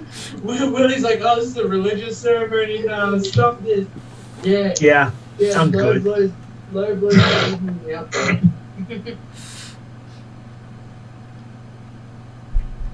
Okay. Doozer will obviously partake in throwing. Noble Yeah. parody, but Harry's not expecting it to throw up 20 feet, it's okay. Okay, so each one has a different difficulty. So you get to choose the target at 20 feet, Alright. the target at 60 feet. Do we have to do them in order, or do we just like? You choose which ones you throw at. Oh, it's alright. Don't worry about it. Can we change like which one we do, or do we have to stick with the? 20, 60, 100. You can change between each throw. Okay. Doozer will try the 100 first. Why not? Let's go. Yes, you Let's would. go for it. Okay. Please lodge in your foot. Please lodge in your Please foot. let it know it. Okay, so I want to see your emotions, absolutely. the 100 foot is the extreme range of a throwing knife, the star knives. Yeah. Unless, of course, you're actually quite skilled in the knives themselves. I should be proficient in. What type of weapon are they? They are a I'll go back to the actual weapon itself. They're martial.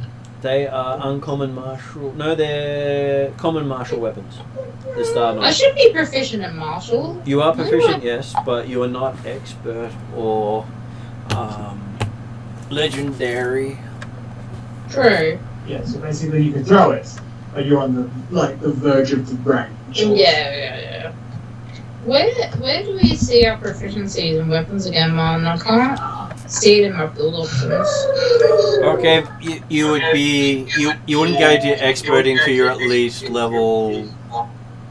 I think it's about. I can't remember when you get expertise in weapons. It goes later in levels.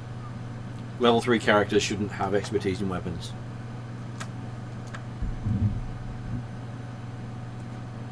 And I'm trained in martial. Which means you're able to throw it without penalty. So I got a 15 on the dice. Is it a athletics as well, or is? No, this is purely attack roll. So you add your Dex plus modifier. Dex plus level because you're trained, and plus 2 for being trained. So It's Dex plus 5. Dex plus 5. So Dex modifier. my Dex modifier is plus 1. So that's plus 6 to whatever you roll. So 15. So it'd be 21. 21. You just get a play some inspiring music for him too. 22. 22. But Quest unfortunately didn't start up in time. Oh well. 21. The throw was done before Quest started his music. As the knife goes flying past the target, Sorry? the knife misses the target. Yeah. That's alright. I kind of expected that. But you laughing at me too. Yeah. Loving this.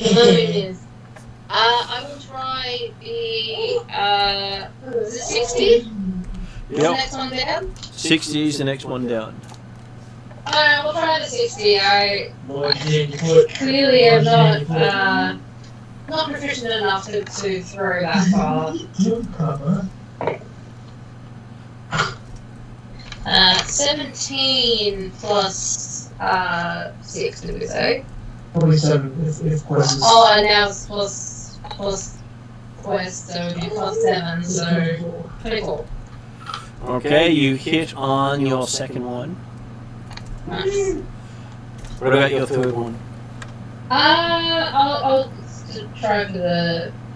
It's 40, 60, 100, isn't it? It's 2016. Oh, 20, 60, 100. Sorry. Yeah, I'll try for the 60 again.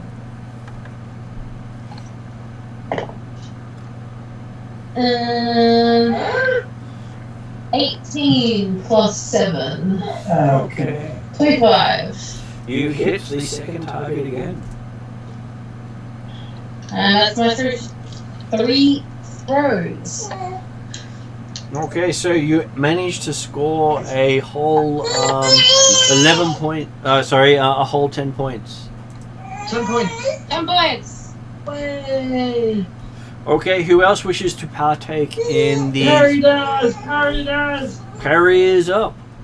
Yes! Which target does parry wish to aim for? Parry's gonna go for 60. There's no way in the world he's gonna get 100.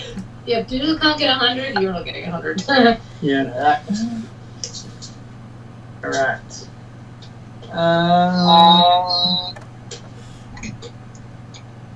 On the bright side, you still have Quest playing the inspirational music. Yes. So what is it again? It's a common martial weapon? It's a martial weapon, so it's common. So as long as you're proficient with martial weapons or star knives, you are proficient with it. Daggers. That's about it. Does not count. You are not proficient with it, and you only get to add your dexterity modifier to the roll. Alright. So I'm basically at +3 at this stage. Okay. This is going to be interesting. 17. A 17, you missed the second target. I'm determined I will go again. Yep. Not natural 20. You hit target B. Woohoo! What about your third shot? I'll go again at second target. Okay. They do say that it does mean if you hit, you'll be on equal points to do so. Yeah, well, I'd like to say, no, during the first one, it didn't feel right. Parry definitely has no idea what he's doing, he's just going to go for the middle one. Okay. The beer will inspire him, West will inspire him, and there's a knife in my foot now. What, did you get a natural one? Yes. Okay. So yes, you managed to let go at the wrong time and look down as you see the tip. Yeah, I was about to say, Parry's got this biggest wind up in the world going for the absolutely middle of the 60 target, and he's just absolutely let go of his arm, forgotten to throw it, and then all of a sudden he just wedged it right in his foot. And there's a spray of blood coming from the hand you tried to throw it from. You're going through his hand too. Hilarious. And the spray of blood went so far it hit the target. That counts, right? They say no, that's only 5 points. Oh. Oh no, there was a medic in the house. And the barber comes over and says, "Would you like a hand with that, Sonny?" Crawl! Oh, no, I'm quite happy that him take this one. I'm curious. Please, go ahead. He pulls out his sewing kit and starts sewing the finger closed. Ow. Ow. I'm watching intensely. He says he can make it hurt I more if you haven't needed wish. your help until now. That's a lie. No, it's not. Yes, it is. He's actually quite skilled at closing the wound, and then he just pulls the dagger out and says, "Oh, you might need some of his special recipe to stop that because the knives aren't particularly clean."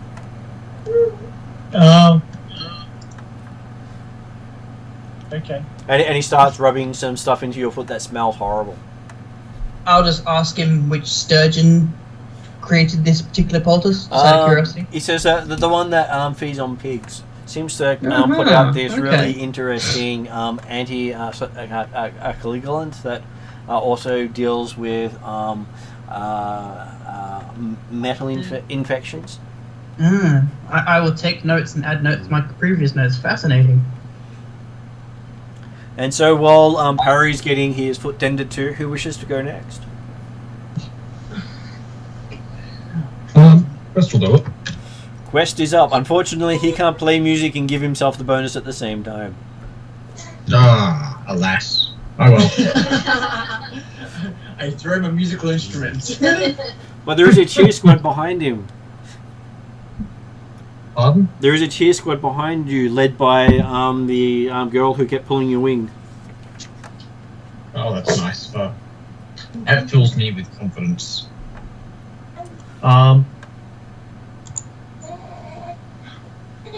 Is anyone going to tell us what the points for the different targets are worth?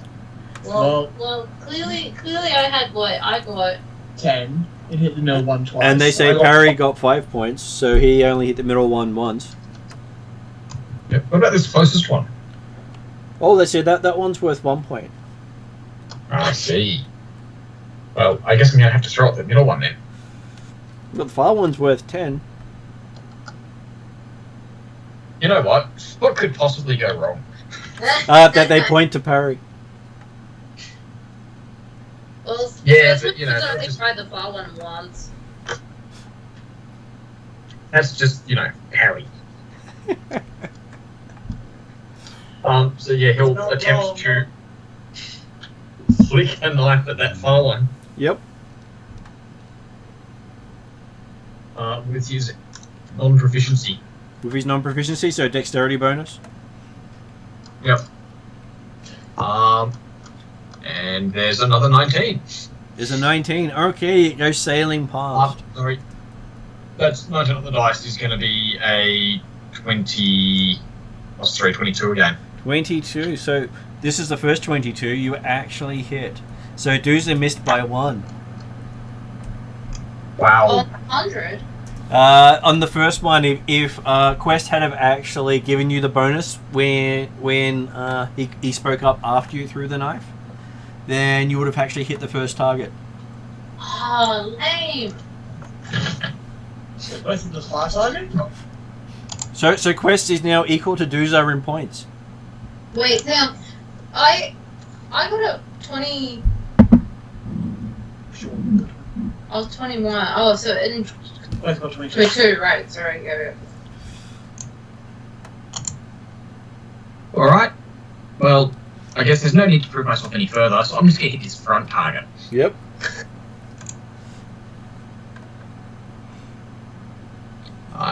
There's a 5.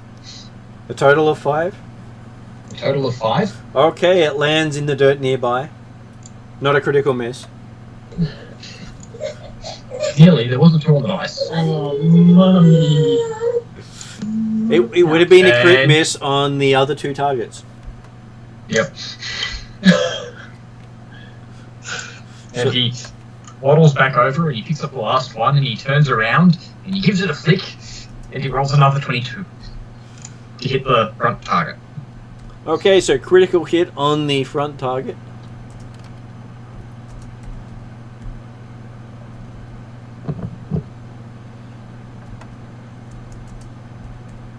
And that scores you an extra point, they say. So that means you managed to score yourself 12 points. 12? Yep. 13. No, what he hit target C, missed target A, then crit hit target A. He rolled a 5, that's right, he rolled a 5. So he says, who's next? Was Does it be 11? Because it's 10 and 1. No, because he critically succeeded on the Oh, he he critical basically success. hit the bullseye. So is Kroll going to show everyone how it's done? I mean, Kroll's our marksman. Kroll should have fun. I was going to use a bow and arrow, but I'm not sure it's allowed in this competition if you're using throwing weapons. It's a particular star knife competition. Oh, it's a star knife, is it? Yeah. Martin, how much do star knives do in terms of damage? So star knives generally do. Sorry, just have to look it up in the book. So a star knife will do 1d4 piercing. 1d4 piercing. But on a critical hit, it will do a d6. So as you crit hit your foot, it would be a d6 damage. A d6? Oh, sweet. Me rolled on both dice. I got 1 piercing damage to my foot. And so, what was that, Stefan? Are star knives used in elven weaponry? Possibly. Don't you have martial? Depends what it's with, I think. As long as you have martial weapons, you're good. I thought I had martial certain things. I think you get racial bonus on racial weapons, but if you're trained in martial, you should be alright. You're a cleric, aren't you, Stefan? Yeah, I'm a war priest, I think. War priest, just looking it up quickly. Druid champion. Cleric.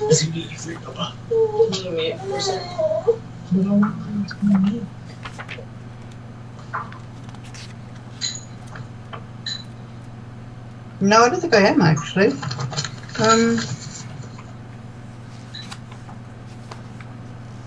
You are the war priest. I'll just check the book. And you are trained in light and medium armor, have a proficiency in fortitude saves. You are attacks. Trained in simple weapons. Trained in your deity's favored weapon. Trained in unarmed attacks. You are not trained in martial weapons, so you get to add your dex bonus to the attack roll. Okay.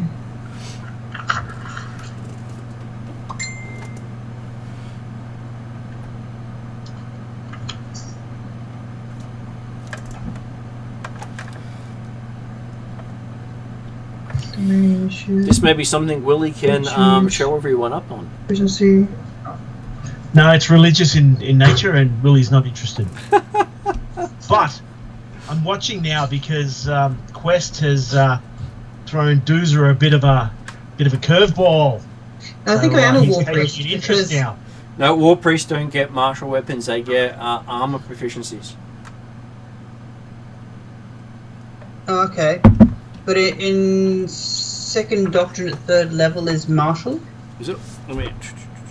Then, in which case you do. I'll quickly look. On page 120. Page 120. You would. Oh yeah, you are trained in martial weapons. I didn't read that far down. So yes, you are skilled in it. So you get to add 5 plus your dexterity modifier to the attack roll. So, what would Kroll like to aim for? The 20-foot distance one, the 60-foot distance one, or the 100-foot distance one? I'm going to assume that like any form of magic is not allowed in this. They frown on magic because that's cheating. That's fair. No, that's fair. I just thought I'd confirm. Of course, if you went True Strike and then sent it out the far target each throw, that would seem a little excessive. Yeah, a little bit. No, I'm happy to go for, I don't know. We'll go for the furthest one. Okay.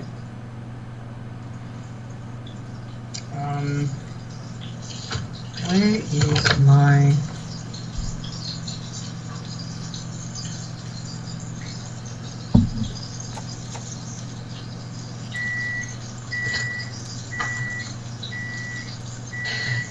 Let's see what it says. Oh dear. What does it say? Natural Natural one. rerolls left.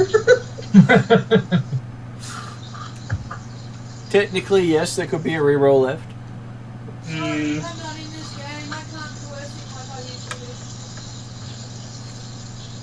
to. Would you like to try rolling again? Yeah.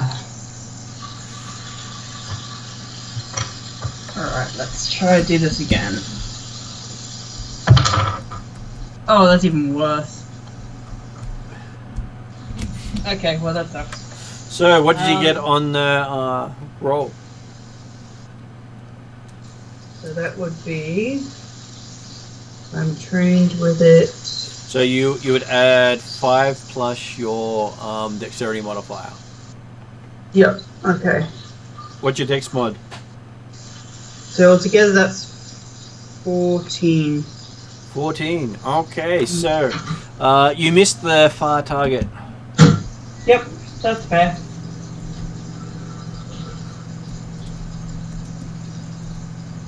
Did you want to try Yes. again?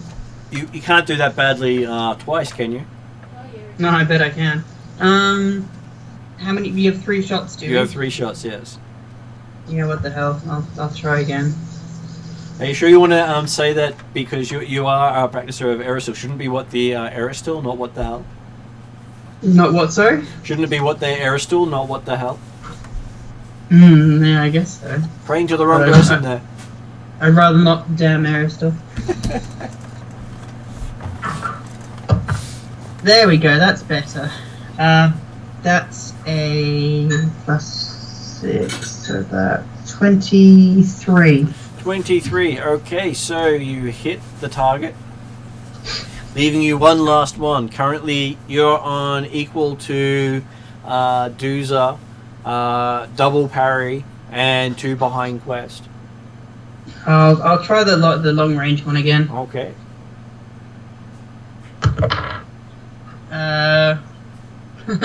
No, that's gonna go awry. That's a 9, I think. A 9. Yeah. Okay, so what would you like to do with your critical fumble? Can I hit the wrong target? Yes, you Is can. that okay? You can hit the wrong target.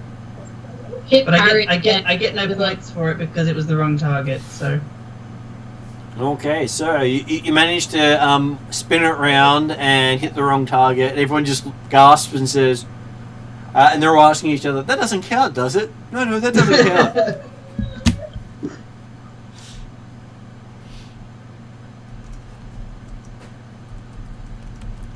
So apparently you ended up with 10 points equal to Duzel.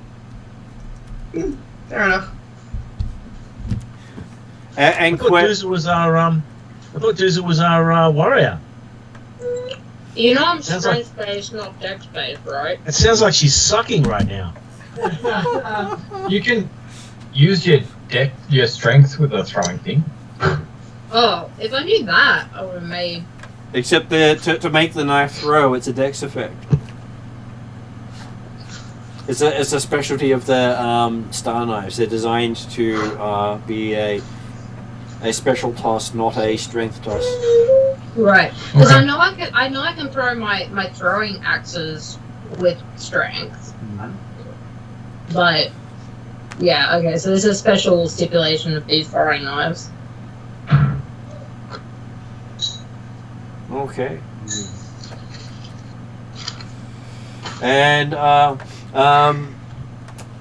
they award Quest as the Master of the Falling Stars. Yay! Did Woo! any Yay! of the other townsfolk do it? Oh, most of them do it as well, but most aim for the front target. Right.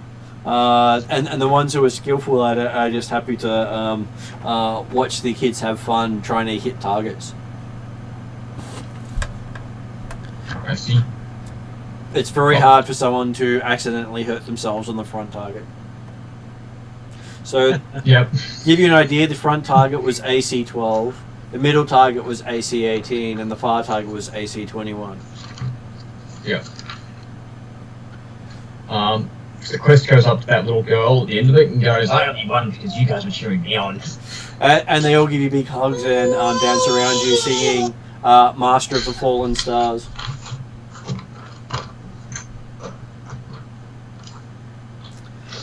And so she says, "Look, you got a new name. Does this mean your quest is complete?" Not that I'm disputing anything, but just a question with ACs. I thought AC was if you hit the golden number, as in like say 21, Mm-hmm. that it was still a hit. The number was 22. Oh, okay, right, sorry. You So said I meant 22. So Right. it was 12, 18, 22. right. Sorry, that's And- why I was like, yeah, and then I would have hit it with 21. So for every 20 feet, the AC increased by 2. Right, yeah. Cool. And No, it that's why I had was just like, plugins, I'm yeah. confused. So, sorry, I sometimes have words replacing without noticing. No, that's okay. That's why I was just like, hang on. Okay, so they take you to another area called the Raven Flights, where you find several nicely carved wooden cages wheeled into a new area. And you see 8 ravens within the cages immediately cawing aggressively at one another, as if outraged. Was it fighting ravens? Appears to be, instead of fighting chickens, they have fighting ravens. Oh wow. And they each have names. You have Clawfoot, Fool's Cap, Greedy Guts, Grizzle, Snapperhunt, Suit, Vinegar, Tom, and Wormwood. All of them are primed to be this year's winner, and they are taking bets on which bird will win the competition. Can I get guts? Okay. Everyone can bet. How much does Duzel wish to put down on Guts? Is this some sort of religious nutbaggery again? Apparently, nothing you've heard of actually has animal fighting as part of Desna's religion.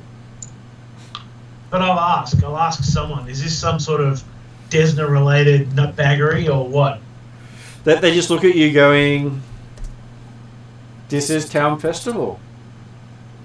Yes, but you've had all kinds of religious stuff so far. So any at the moment?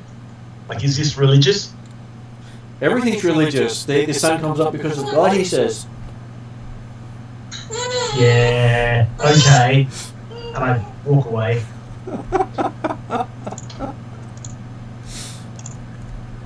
So how much does Duza willingly bet on Blood Guts to be the winning Raven? She said she was going to put a goal on Guts. Okay. Does anyone else wish to put a bet on which bird will win the fight? What was the names of the birds again, Martin? The names of the birds are Clawfoot, Fool's Cap, Greedy Guts, Grizzle, Snap Haunts, Suit, Vinegar Tom, and Wormwort. I'm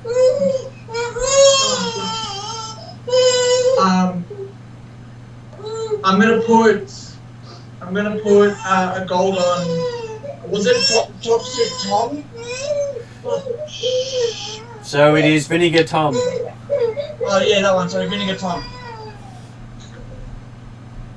Good call. Good call. If people lose, does any of the money go to the town, or is it all go to the winners' pockets? The losers go to the town, they say. Go town coffin. All right. It's part of their revenue raising. Yep. Who's the underdog? They point to. Sorry, looking at the names again. They point to Suit as the underdog. All right. Well, I'm gonna put 3 gold on Suit.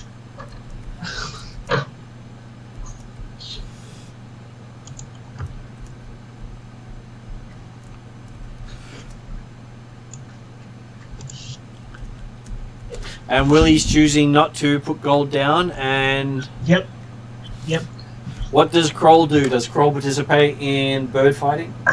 No, seeing as Kroll actually has a raven pet, he, in all good heart, cannot take part in this. Does he wish to have his raven pet participate in the fights? No, his raven pet is back in Magnemar. I'm sorry, I couldn't help but ask. I choose you, pet. No. Okay, so yes. And this is down to a random roll of which one comes through in the end. The 6th one. Which is the 6th one? Apparently, it was Suit. Suit comes out the winner. Quest picks it. The underdog comes out on top. Wow. Quest is making out like a monster. And Quest I demand a redo. And Quest is given a as his reward for picking the winner, seat at the table next to the mayor. They don't actually give you any money in return. Yes. Yeah. So that was your win for winning, is you get to sit on the mayor's table Mm-hmm. with the other people who also backed Suit. So who else backed Suit then? About 3 or 4 others, mostly kids, because they saw you back it.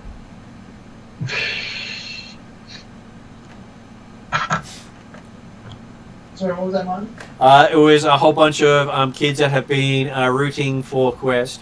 Also decided to back Suit as well, so they all get to sit at the table with Suit and Quest and the mayor. What happens to the other ravens? Is it to the death or just like injure or they're out or?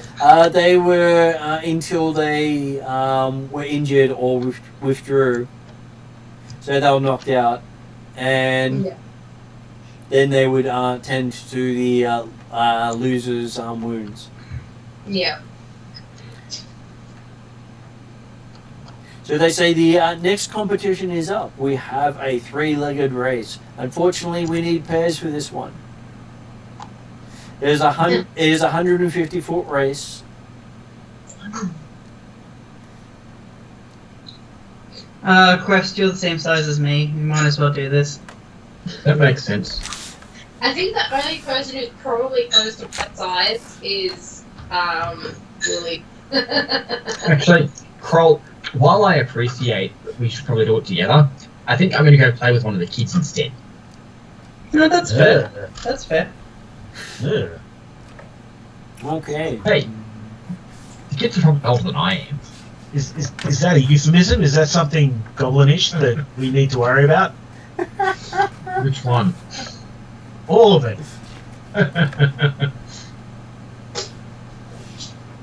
Okay, so you have Shell come over asking if you'll do it with her.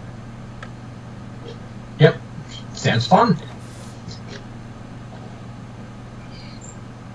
Okay. I think it'd be a good thing for the party if we all chose one of the citizens. Juicer tries and finds someone who's not short. You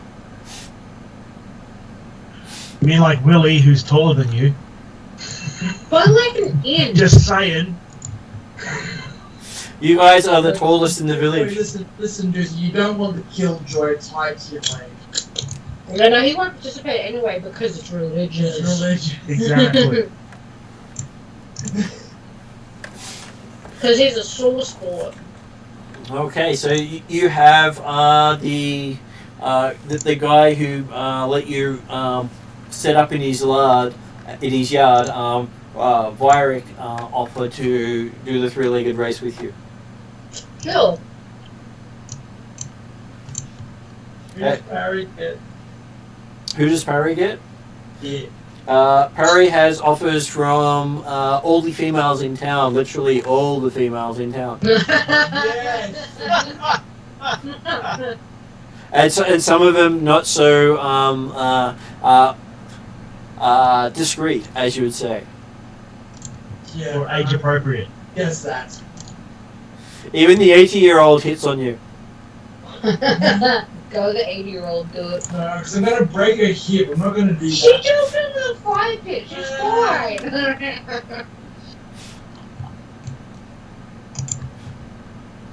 I'm sure she's had bigger, buddy.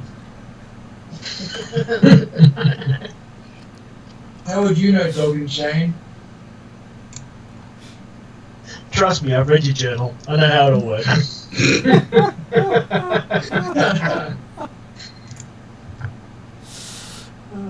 Could be worse. I'm just gonna choose a random female in the crowd. Okay. So, do you even look before you point? No, Parry literally closes his eyes, spins, and stops it. That's them. Okay, so as you're pointing, Doozer recognizes that he's pointing at Eliza. Sorry, I keep mispronouncing her name. Alizna. The 80-year-old. Yep. That's fine. The I think- picture. Harry minds age. He doesn't mind male or female either. No. Equally It's all that. enthusiasm that counts. Hey, when you're happy, you're happy. Mhm. Exactly. Okay, so each of you gets to make a run. So you make a acrobatics check to see how well you go. As One check. acrobatics check.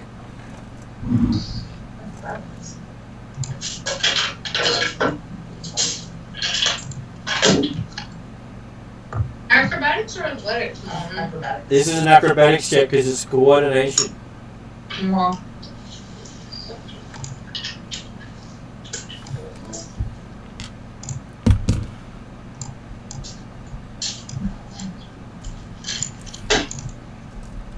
So who is going first? Harry got a 23.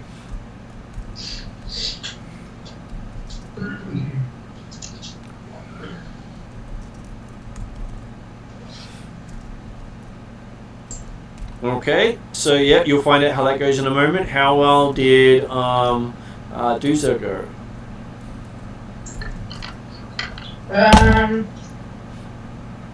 15 plus 7? 22. 22, and your partner falls down, unfortunately, tripping over with your mighty strides. Yeah, no, that's good. You're doing dragging your partner. I'm dragging my partner. I don't drag him. I try and help. I'm not. Okay, so he laughs, having a lot of fun as you both tumble and roll around on the ground due to him tripping over. Yep, no, good. I don't mind getting mugged. That's fine. Quest. Quest only got 20. Quest got a 20. Yep. Okay, so apparently Shell also falls prone.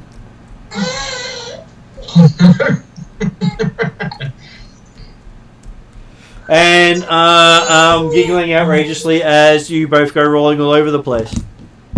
Yep. And I believe Kroll didn't participate, or did he?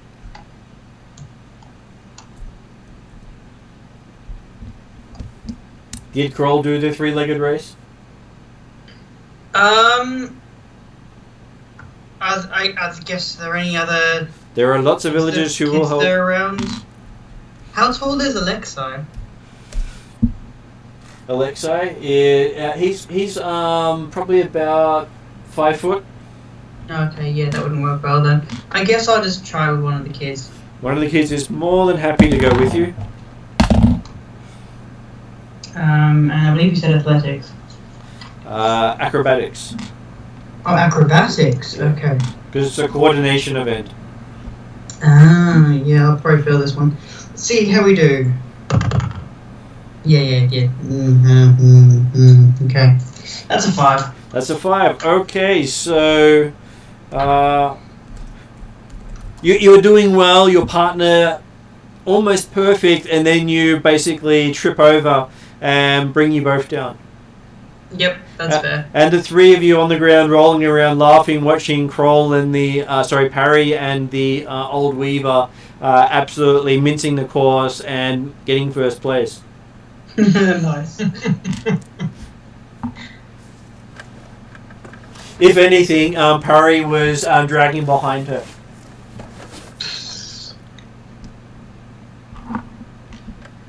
Okay, so yes, and they say they have one last major contest before the feast.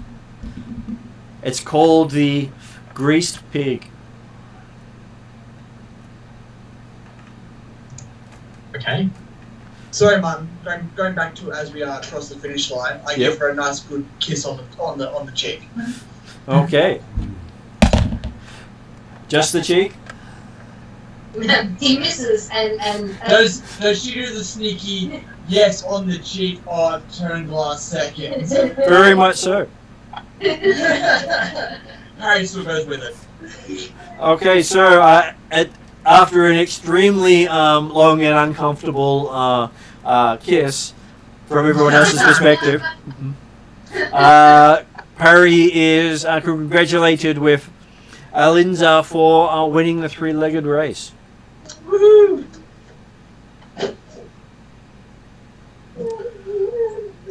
And you see that they bring in a extremely greasy-looking pig.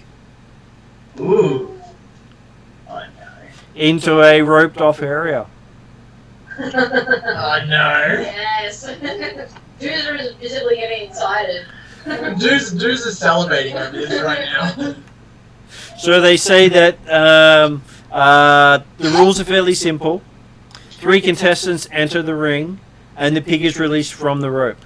The contestants then scramble to be the first to catch the pig and pin it to the ground. Can I approach Juicer? Yeah. And I'll gently put a hand on Juicer and say, look, Juicer, because I think this is up your alley and you'll enjoy this a lot, and I think the town will really enjoy you winning this. If you win this, I promise the next scar you get is yours. Deal. Juicer's like super motivated. Super uber motivated now.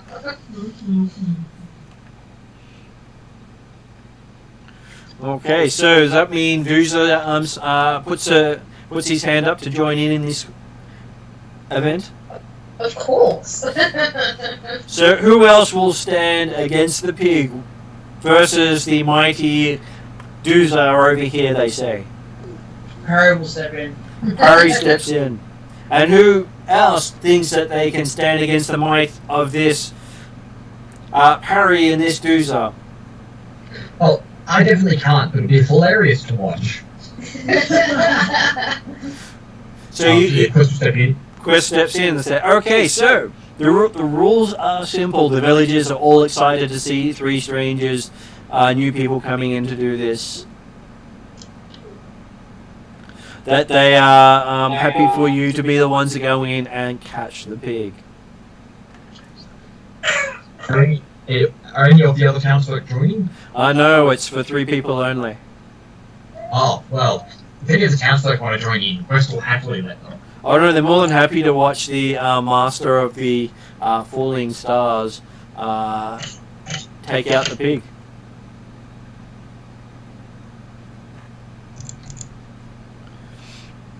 Okay, so the rules are very simple. I'm sure you'll have no trouble at all in subduing the pig. And I will get you all to do an initiative roll to see how well you go first. Initiative. That was out of the books. And that's perception. That is a perception. Harry got 25.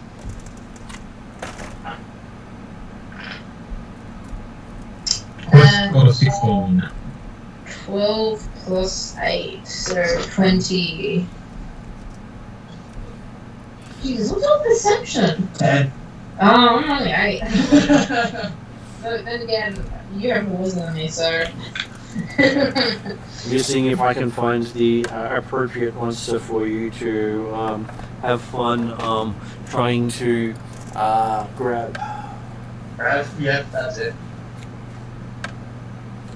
Hey Martin, because Yep. Drew's is so pumped, do I get any like bonus for just being excited? Sure. You're extremely excited. Discord, don't worry about it.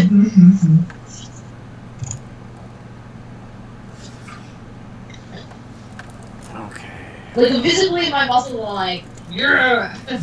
So you're standing there doing big poses and fist pumps as Parry leaps in when they say and go, as you're so distracted by doing your fist pumps.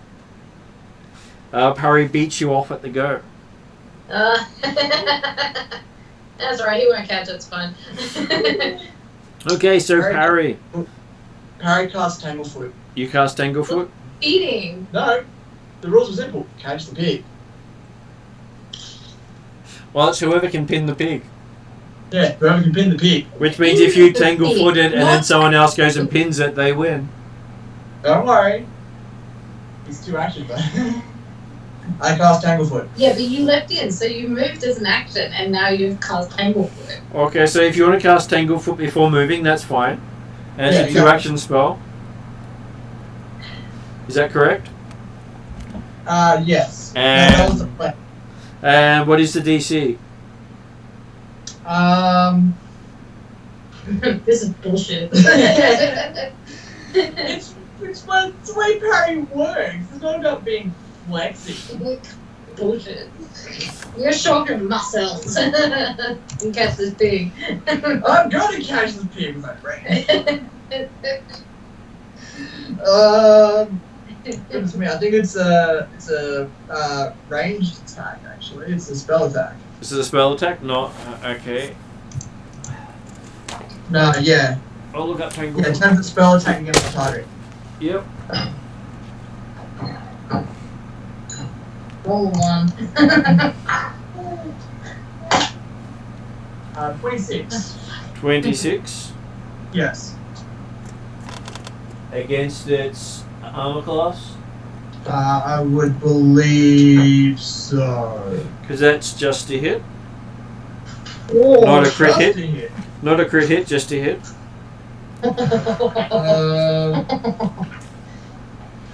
This is gonna end well.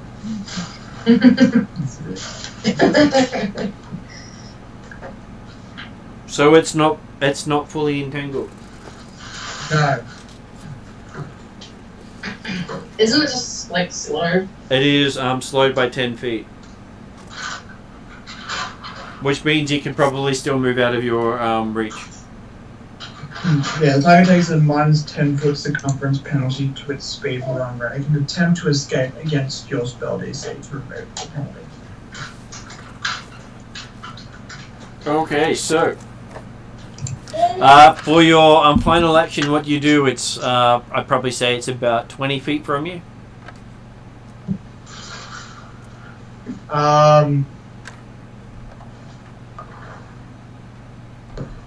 Go and try and grapple it. You're not going to. Unfortunately, he can't grapple it from 20 feet away. No. You have to run up to it and that's it.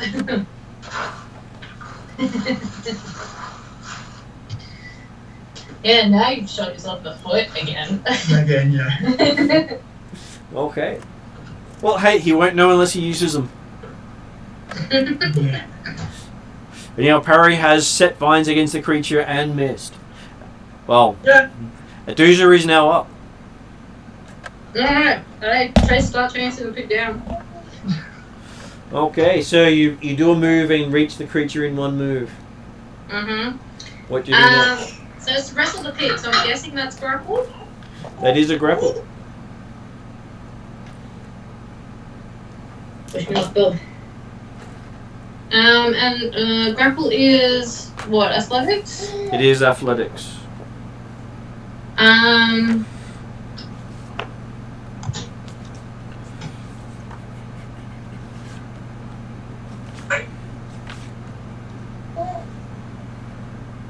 23.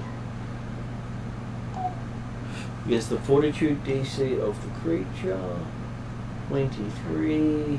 It is a success. Success. But you haven't pinned him, you just grabbed him. Yeah.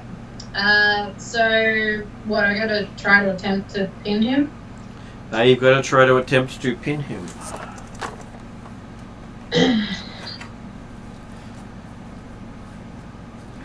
Seeing if they get penalties for being grabbed.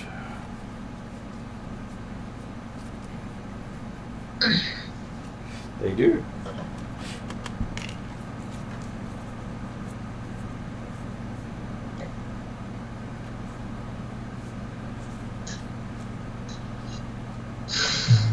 So, that's two actions. What do you want to do with your last action? Can I... So, I've not pinned him. Can I try and pin him, or does that have to wait? No, you can try to pin him again. But it is an attack action and will give you a minus 5 to the dice roll.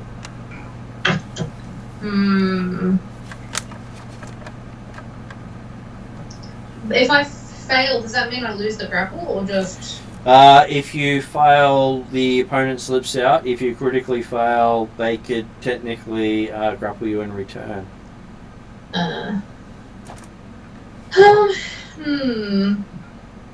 You know, because Perry. No, because Perry cheated. I didn't cheat. Juice is gonna hunt him like a pig. Ooh. Yeah, but you can't tell what I've done. You've just seen me grapple it. So, are you going to put it down?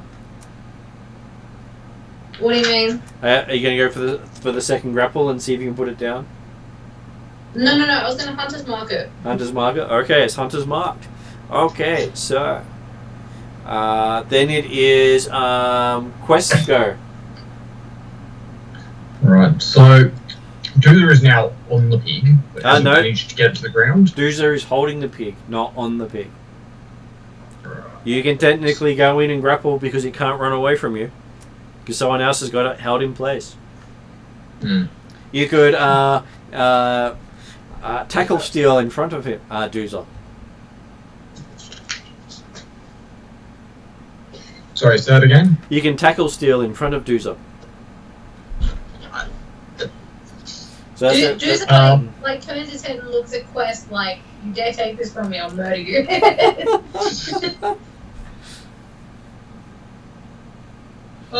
You know what? With that look, I think he's just gonna have to go do it.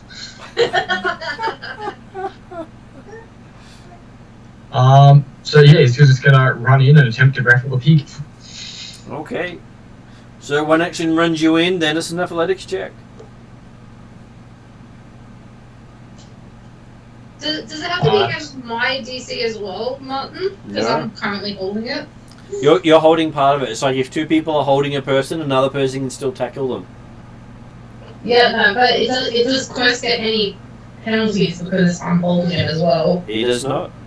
Okay. That's not a check. Do I get advantage because Doomsday's holding it? You don't either.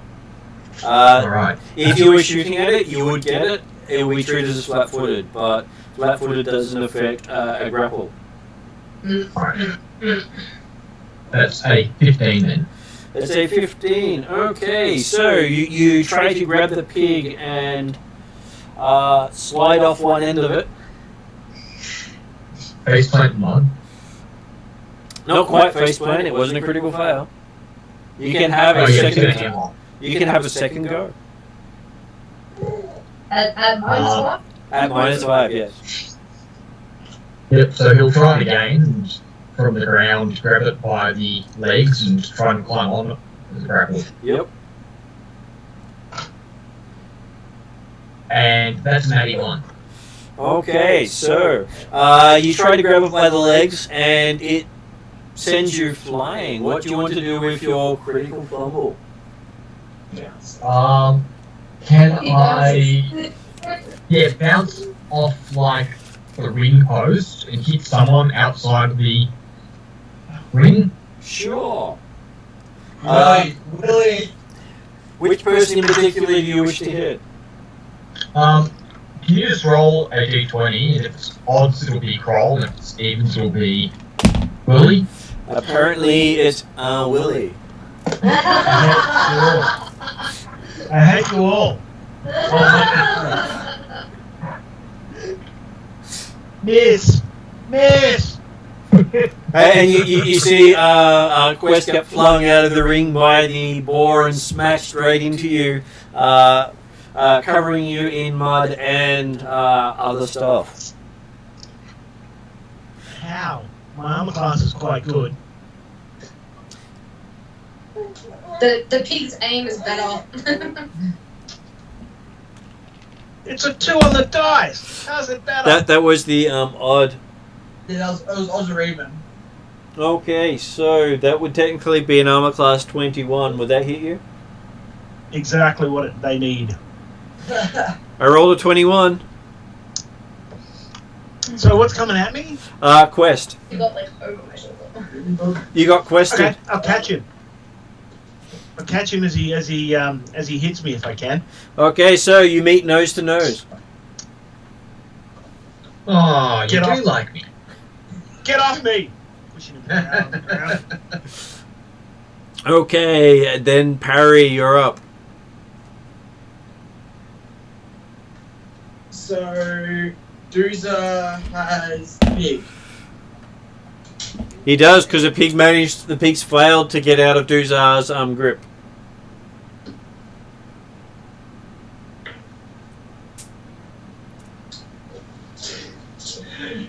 Harry knows he's going to win. Not going to win against Doozer and his pig.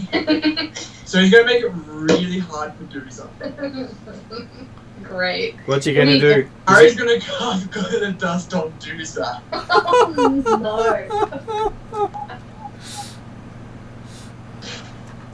Is that against my AC or DC? You gotta make a reflex save. Oh, I gotta make a reflex? I'm alright with that. I know, but it's just funny. I don't want to make it easy for you. I know I'm not gonna win. Harry had one ace in the hole and he failed, okay? So now he's just going to go out and make it difficult for you.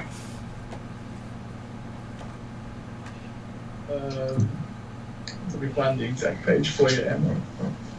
341. It is a reflex save. Just to make sure of that.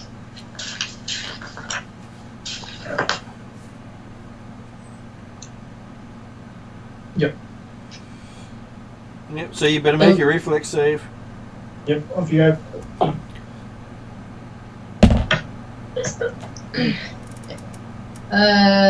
18 plus 8.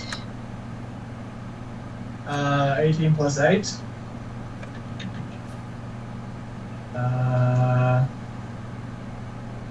You succeed. 26. So you're invisible for 2 rounds. Okay, so the ball managed to get a 8 on its reflex save. The ball is blinded. So it was a critical fail?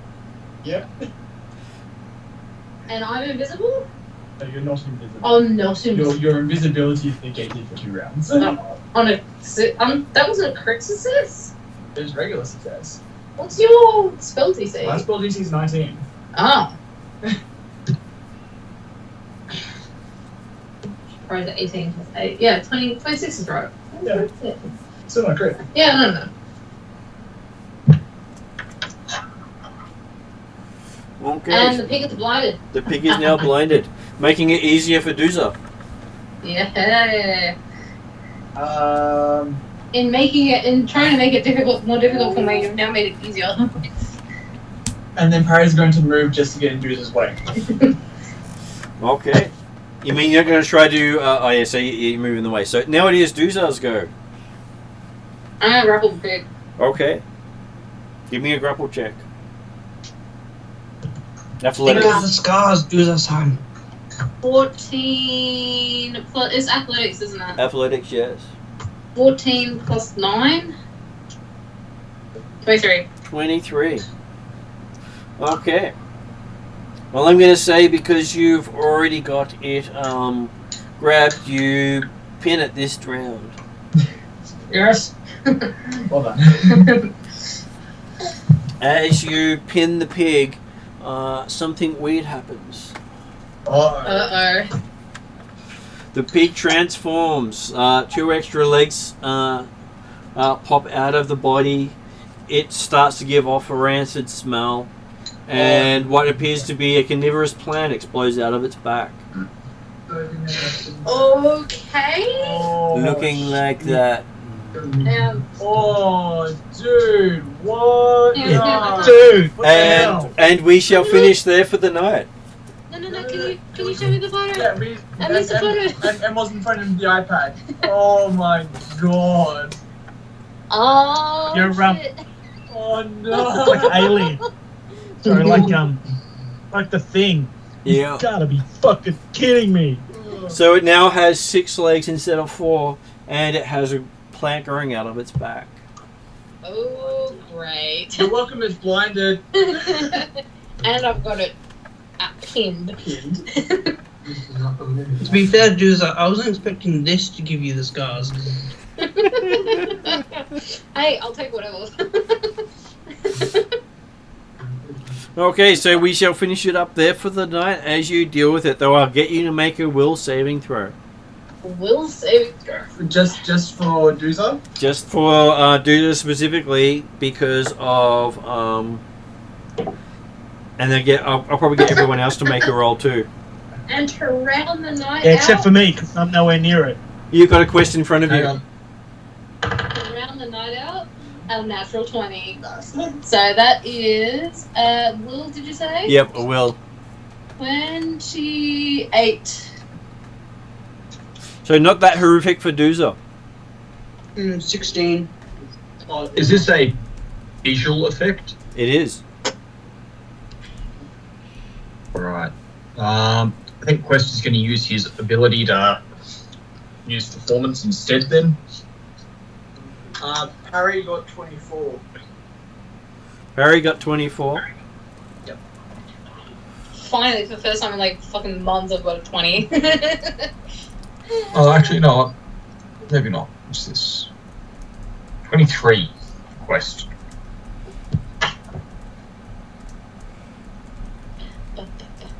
I say, so Quest makes the will save and protects Willie from having to make one because he's, in the way. Hey, Willie. you're useful for one's quest. Kissy, Awesome. Willy. And to top it all off, Kroll becomes sickened by the sight of the creature. Oh. At least the creature's blinded.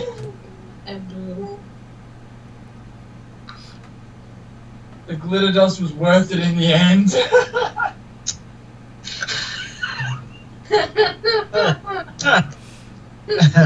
Okay, so what did you get as your total? You got a 17, didn't you? Yeah. 16, didn't you say? Yeah, so Kroll is sickened 1 and flat-footed for a while. Oh, dear. So I'm keeping track of things. You also have to keep track of the spells you've used. Yeah, I have. One was a cantrip and one was level 2. Yep. Because remember, you need to, as a wizard, they go into spell slots. You don't cast, when you cast your spells, you don't get those spells back if they're in a slot. I'm aware. I wasn't Okay. going to cast glitter dust again, so. All good. I just have to remind some other people on the Wednesday night one that it wasn't 5th ed. Yeah, that's fine. So yes, you have successfully managed to find a strange-looking pig, which I shall describe more next session. Cool. Well, thank you, that was fun, guys. I've got to head off. So, Martin, just Yep. a quick question as well. Yep. So the target is blinded for a round and dazzled for 10 minutes. Yep. And the invisibility is, and if it has an invisibility, it's negated for 10 minutes because it failed the glitter dust. Crit failed the glitter dust. So it's dazzled for a minute. It's dazzled for 10 minutes. Okay. I don't think the blind's going to be necessary because by the time it's its turn, the blind will be over. He'll be dead. Okay, so thank you very much, guys. Have a good weekend. Yeah. There it is. Are you staying on, Martin, or are you going straight after? I might stay on and see if Ariadne is up to saying hello. Otherwise, I'll head off not long afterwards. So, if you want to stay around, that's fine. If not, I will talk to you later. We'll stay around for a few. And I'll go Because me on. still awake, so. Yeah. And I'll throw that case of white cans here at some point over the weekend. Thanks very much. I don't think Oh. I'm going anywhere. By the way, Yep. totally clean, just like I thought I was. As It's, opposed to unclean. it's good to know. Okay, I'll say goodnight for the night, and then I'll chat to everyone after the credits. I've got to go pick. Catch up. You're up. See ya, Morgan. See you next session. No worries. See you guys. Catch up.